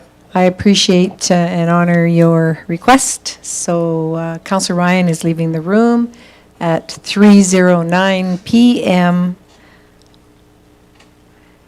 Very good. Are you having yourself speak, or are we having? Thank you. I could not see Sherry behind that monitor right there, so I was frantically trying to text her, but I'll pretend all is calm and collected right now. So I would like to invite Sherry, Edgington Development Officer, to come up and speak to this development permit, RFD. Thank you, Madam Mayor and CAO Williams. I will make sure to sit to the other side of the monitor. This is an application brought forward to us for the use of an area for outdoor storage and a custodial quarters office at 7502 46th Avenue. You've recently seen this application come here as it was urban reserved and has now been redistricted to the industrial business district. This industrial business use that this is within this district is located in an attractive environment to accommodate uses which do not cause any external, objectionable, or dangerous conditions beyond the parcel. The Development Authority is council, and the applicant is requesting that this outdoor storage yard with custodial quarters and office be approved. They have received approval from Alberta Transportation for 10 years. That is until October 21st, 2030. Should they wish to request longer, they'll need to see subsequent approvals and so forth and meet those requirements at that time.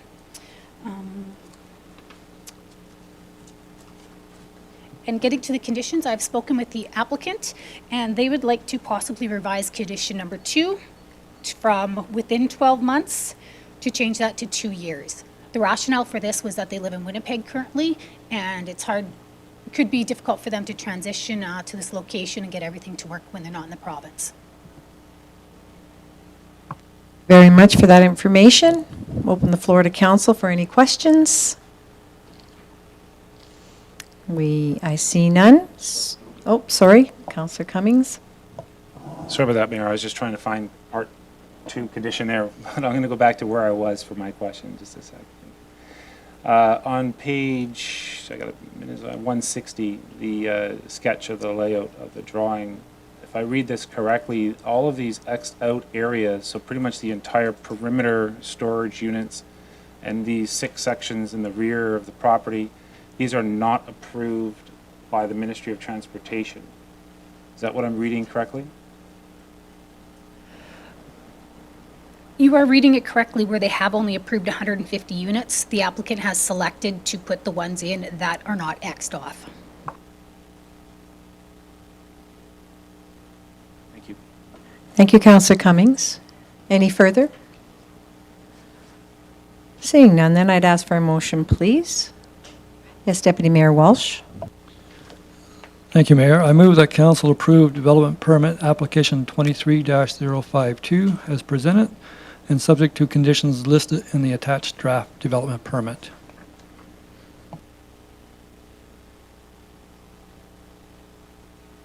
Sorry, we have a conversation, perhaps an amendment our legislative clerk was asking? No? Okay, so there's no amendment. We're good on the motion on the floor. Thank you, Deputy Mayor Walsh. I will then call for the vote. Those in favor? That is carried. And if we could get somebody to open the door, please, for Councillor Ryan to get her. Oh, we've got 3 in the row. That's right, sorry. So she does all of them, that's correct.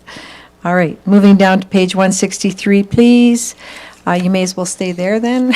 Very good. Continue.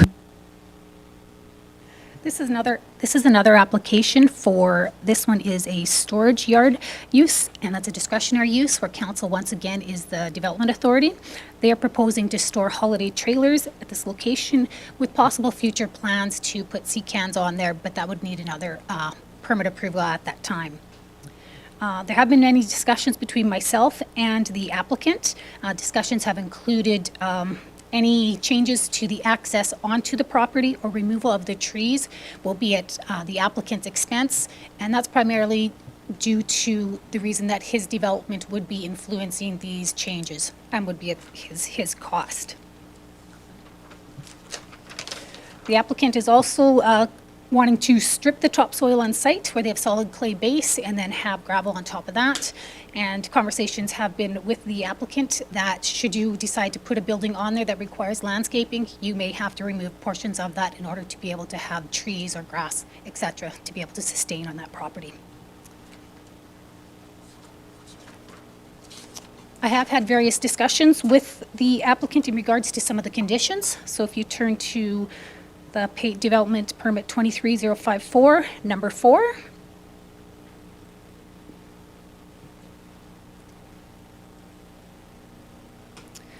And just wanted, in discussions with the applicant, it was determined that when we reference the development authority there, that means the development officer. So it would not have to come back to council for any of that, those approvals for that one. The applicant also brought forth condition number 12, did not like indemnifying the town of Olds employees for injuries or damages that result from anything that could happen as a result of his access/trees onto the property. He's concerned with that one just because if the tree is just naturally leaning or something like that, should it fall, hit it, who would be responsible for those damages?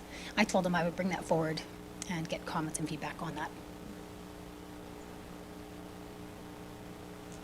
Well, the number 12 one, I'm not sure we have do we have the authority to actually make that change, or do we have to check with our authority, our insurances, etc.?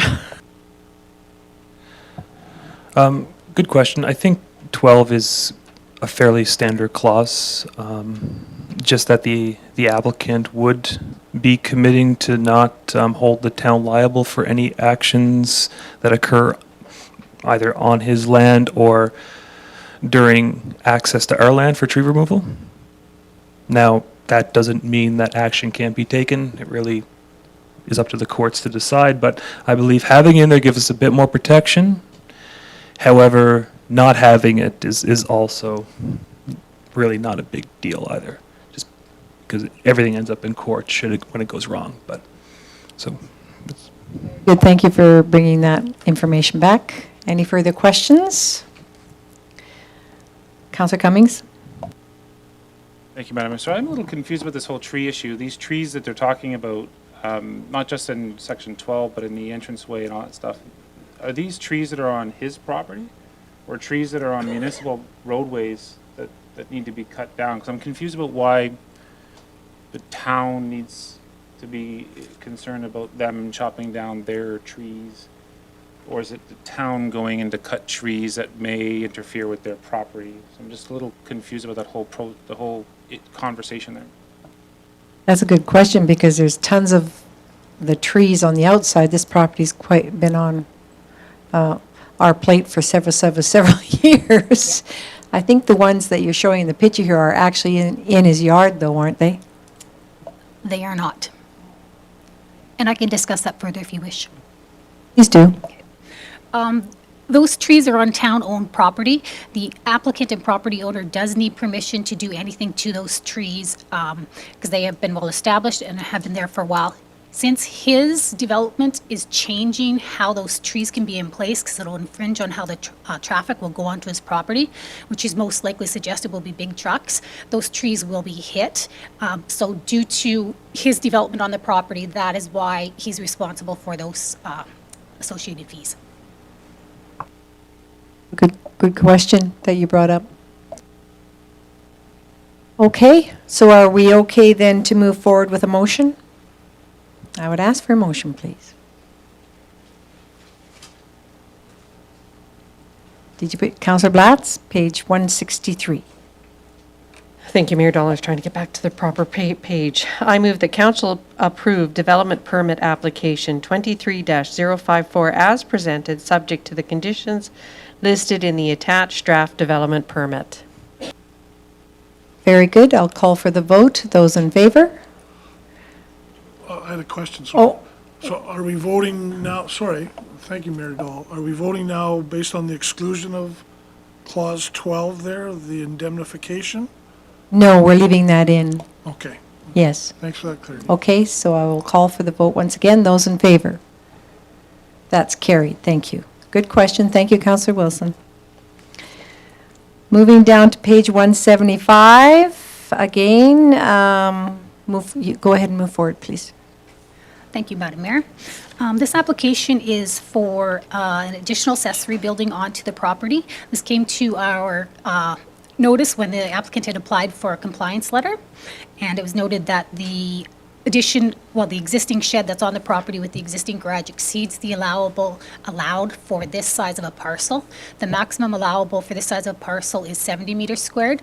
With the combined area of both of them, it ends up being 82.2 meters squared, which is 12.2 meters squared, and for a total of 17.4% increase, which makes Development Authority Council.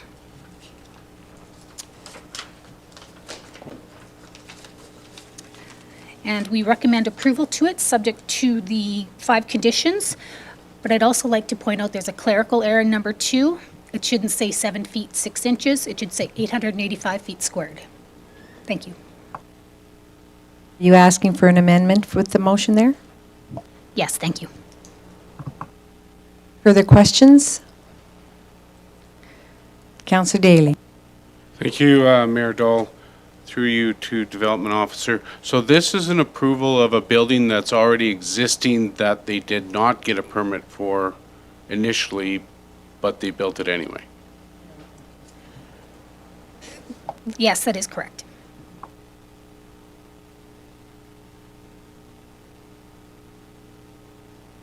You. Councillor Cummings and then Councillor Blatz. Thank you. So you had mentioned that they were, they need a variance report. Typically, those reports are required when you're doing a property, I can't remember what it's called now. Sorry, I'm brain farting on. Sorry? Compliance. Yeah, a compliance report so that you, when you have a mortgage or you're refinancing or you're selling and stuff like that, right? Real property report. Thank you. At time when the person is selling the property, sometimes the bank requests the compliance letter, sometimes the future owner requests the letter, but that's between all those parties. We do not make them get those, and sometimes these things come to our notice when these are requested. Councillor Blatz? Thank you, Mayor Dolan. And just a comment I was going to make that, I mean, I can support this as amended, being the fact that I'm sure that there's many more properties out there that are very similar to this. And I'm suspecting we will see a lot more coming forward because people are either unaware they need or require a permit to build accessory buildings, or they just built them without any type of follow-up at the time. So I think that we should probably move forward with this as it is. Thank you, Councillor Blatz. We'll go to Councillor Cummings, and then I'll make a comment. Thank you. So I do have two very similar questions or related questions. If this, because I can't tell from the picture or anything like that, is this, like I have a tin shed in my backyard that just flops on my property. Does this rule of a square footage percentage on the property include temporary structures like a tin shed? Or are we talking something with a foundation base on the ground? This does include the tin structures, even though it is kind of temporary, but it's not temporary because once it's over 10 by 10, we consider it in needing development permits and building permits, and it needs to meet the building requirements of the building code at that time. I have a supplement. Go ahead, Councillor Cummings. And just for my own benefit to understand the seriousness of this particular rule with ground coverage regulations on property, because the only reason why I can see that other than aesthetics is for groundwater drainage. Would that be the reason why we have a rule like that in the land use bylaw, restricting the amount of land that can be covered on a property? That would be a combination of aesthetics, but the main concern would be how our storm systems can handle it, because they're only designed to a certain capacity, and should we maybe not have storm lines where it just drains down the catch basin. Thank you. Could you please note one more time what the amendment was? There was an amendment to condition number 2 to read 885 square feet instead of 7 feet 6 inches. You've noted that already. Okay. And I concur with Councillor Blatz. You know, when there were homes built in the 1970s, and I could share, you know, I agree with what some of the comments around the table. There were a lot of different rules in those days, and if the shed's on skids or whatever, they were probably told that's all they needed. But anyways, we'll run into more of these in the future as well. So I'd ask for a motion if there's no more questions, please. Councillor. Thank you, Mayor Dahl. I move that council approve development permit application 23-078 as amended, subject to the conditions listed in the attached draft development permit. Thank you very much. I'll call for the vote. Those in favor? That is carried. Now we can call Councillor Ryan back in. Thank you.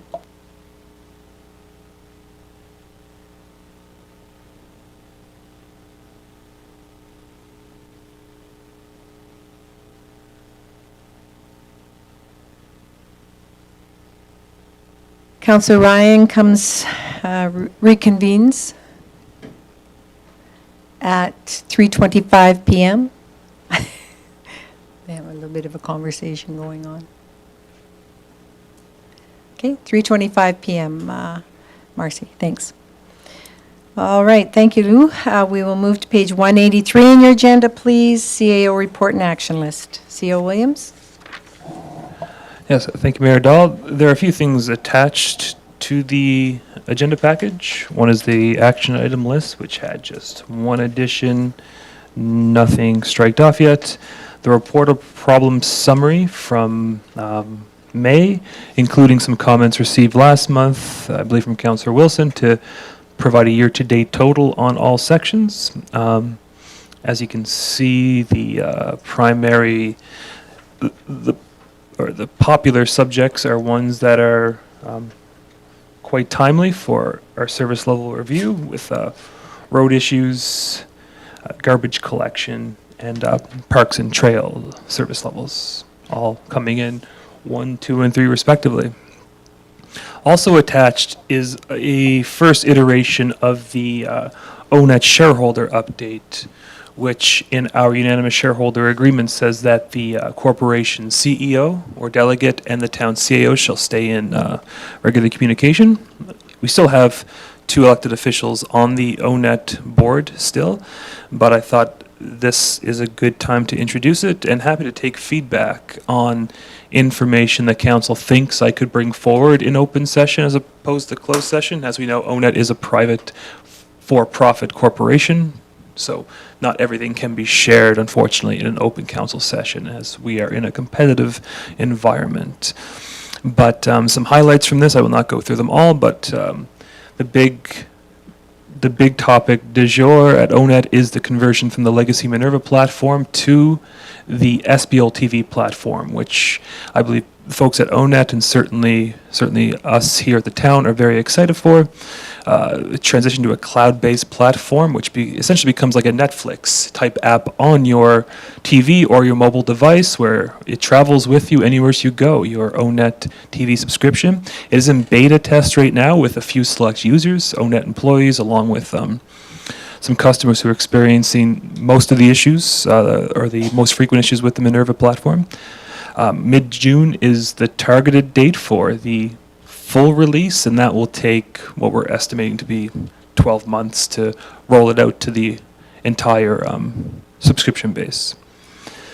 Lethbridge expansion is ongoing, and ongoing talks of expansion in other communities as well, which the town is involved with to some extent because it is other municipalities. So we're hoping that we'll have some news to share publicly soon on the ONET's TV, internet, and phone platform being available elsewhere outside our boundaries. Cybersecurity analysis has just about been completed, and the results will be shared soon. That's been ongoing for a while.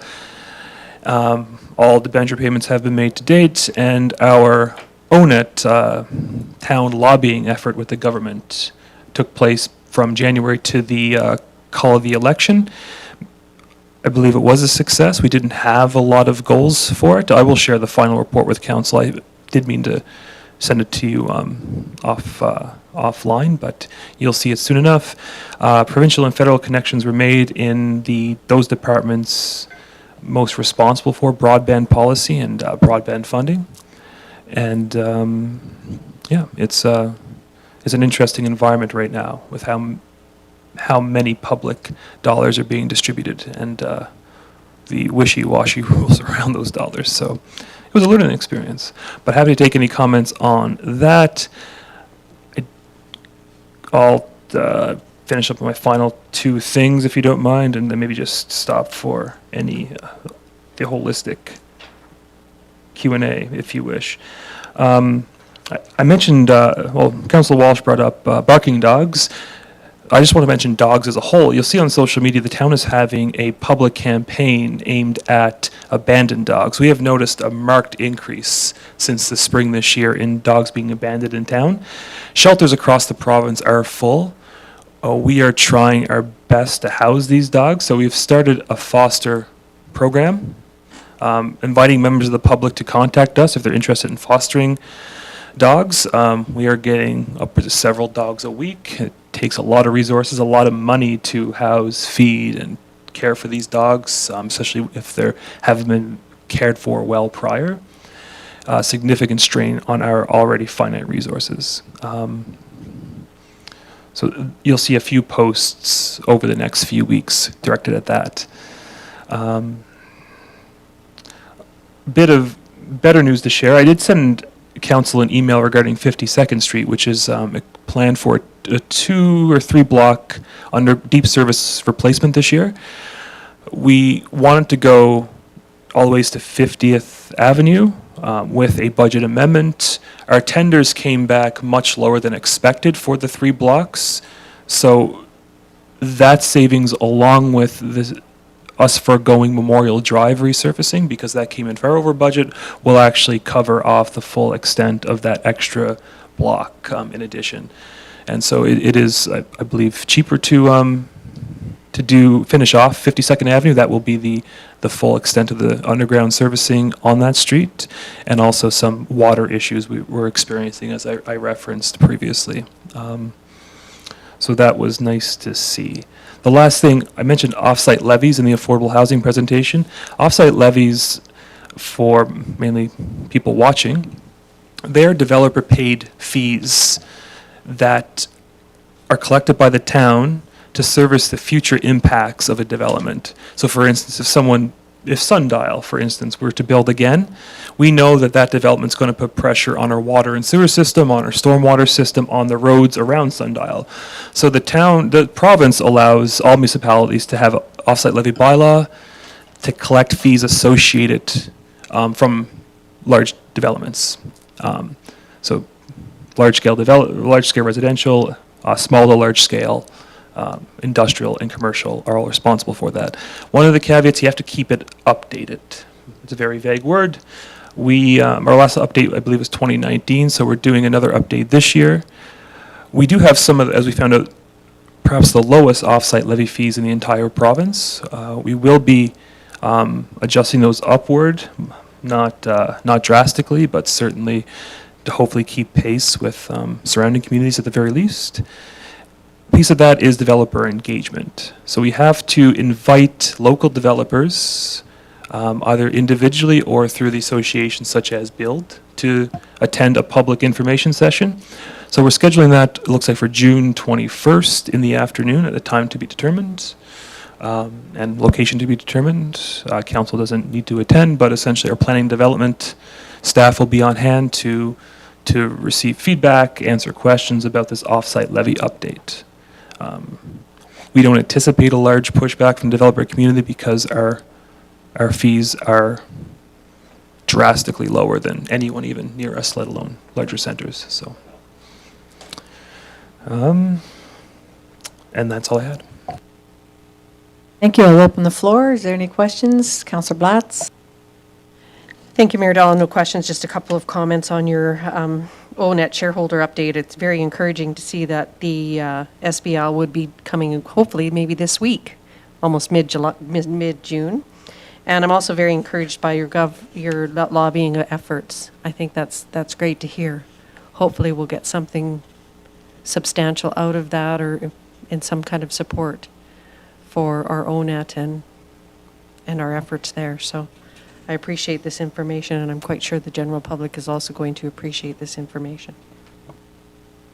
And I would add that the repairs that you were talking about, I've had some comments of some people saying when we were going to, when we were going to get back there. So that's great, a great update. And again, one of the comments that one of our councillors brought to attention by email was we have to get in front of that too and make sure that the block of citizens that are living there are going to be aware that we're doing it. But thanks for that report. Sorry, I should have added to our communications going out this week publicly. I believe it'll be going out individually as well shortly. The extra block extension is fairly minimal. 2 residents, I believe, maybe 2 businesses, the front 52nd Street, directly west of 50th Avenue, but still we'll have to have accommodation measures in place for them. And we'll do everything we can to minimize the impacts, especially in the businesses. So. My last comment is I have seen the communication with regards to the dogs that you just shared with us. Have you had any feedback from local residents saying they'd like to take them? Take a dog?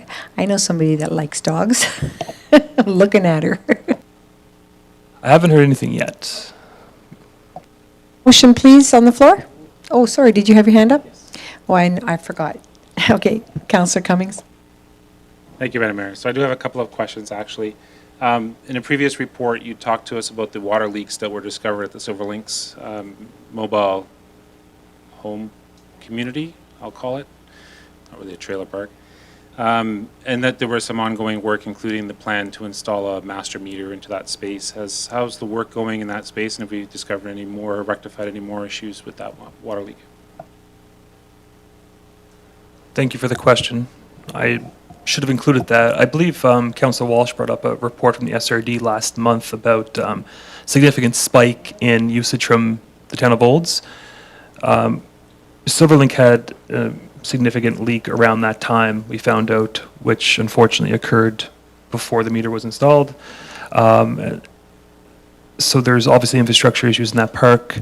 The vault meter is being installed right now, in fact. If you notice behind the wall, there's a very large amount of dirt and several track hose working right now. So that should be completed in the next couple of weeks. It is ahead of schedule. And hopefully we'll have, yes, analysis, and the cooperation from the property owner of Silverlinks has been fantastic. So really no complaints. We both realize there's an issue there, and we're both taking steps to resolve it. So. More question? Go ahead, Councillor Cummings. A couple more. Not all completely different, though. You talked about the offsite levy and that you're going to be bringing that back for some discussion. Is the offsite levy a separate bylaw, or is it part of the land use bylaw? It's a separate bylaw. So this is going to be a challenging question to answer. I know people don't like talking about it very much. Let's talk about dogs, the stray dog situation, and the fact that all of our, and it's not just a local issue, but it's a provincial and national issue where these shelters are all full. They are no-kill shelters, which I think is a very good thing when we have the space and the finances to manage an issue like that. When we get to a stage, if we're not already there, where there is no home for these dogs, I've read the legislation in the province of Alberta that states you cannot euthanize a pet unless it is unadoptable. But unadoptable is not defined in the legislation at all. At what stage do you think that we're going to have to get to the point where we cannot house these dogs ourselves as a municipality? We can't house these dogs in any shelters in the province because there's nobody there and people are unwilling to adopt them or even temporarily shelter them while the shelters are being overflown. At what stage do we take the next step and move forward with this dog and we'll say a cat issue that's post-pandemic? Good question. Really, there's no good answer, honestly. We don't know. We're doing a lot of research right now. We're running into people facing the same problem as us. We're hoping to find that community that had a really great solution, steal theirs solution. But honestly, as it stands right now, we will pay to house these animals. We will have to find room if we can't adopt, because you're right, we are unable to take action to euthanize. Where unadoptable comes up in the language, in the legislation rather, that's where I'll call it the code of ethics for the veterinary college comes into play, that they will not euthanize animals who are sick or not sick or not deemed dangerous. So as it stands right now, the town of Olds taxpayers will be responsible for housing these dogs in perpetuity. Thank you. I'd like to say that I appreciate your question or your comment, and perhaps because we are elected officials on behalf of 10,000 people in this town, that's conversations that we can continue to have in the community, and perhaps we can get some resolution or a recommendation. But today, this is where we're at, and thank you for sharing that. Can I get a motion for his CAO report, please? Councillor Ryan. Thank you, Mayor Dell. I move that the Chief Administrative Officer report be accepted for your information. Thank you. Call for the vote, please. Those in favor? That's carried. And last item on our agenda is page 187, correspondence. There's only two here. Do you have any questions to these two correspondences? Thank you. Seeing none, then I'll ask for a motion, please, for the correspondence. You'll notice that the letter for Ms. Karen Mangerson for her Volunteer Lifetime Achievement Award. She's been on the radio quite a bit, even again today, and once again, well-deserved for her award. So, did I see? Councillor Wilson, thank you. Thank you, Mayor Dahl. I make the motion that the correspondence and information report ending June 12, 2023 be received for information. I will call for the vote. Those in favor? That is carried. Thank you very much, ladies and gentlemen, and thank you to the media for Doug being here. I adjourn the meeting at 3:41 PM.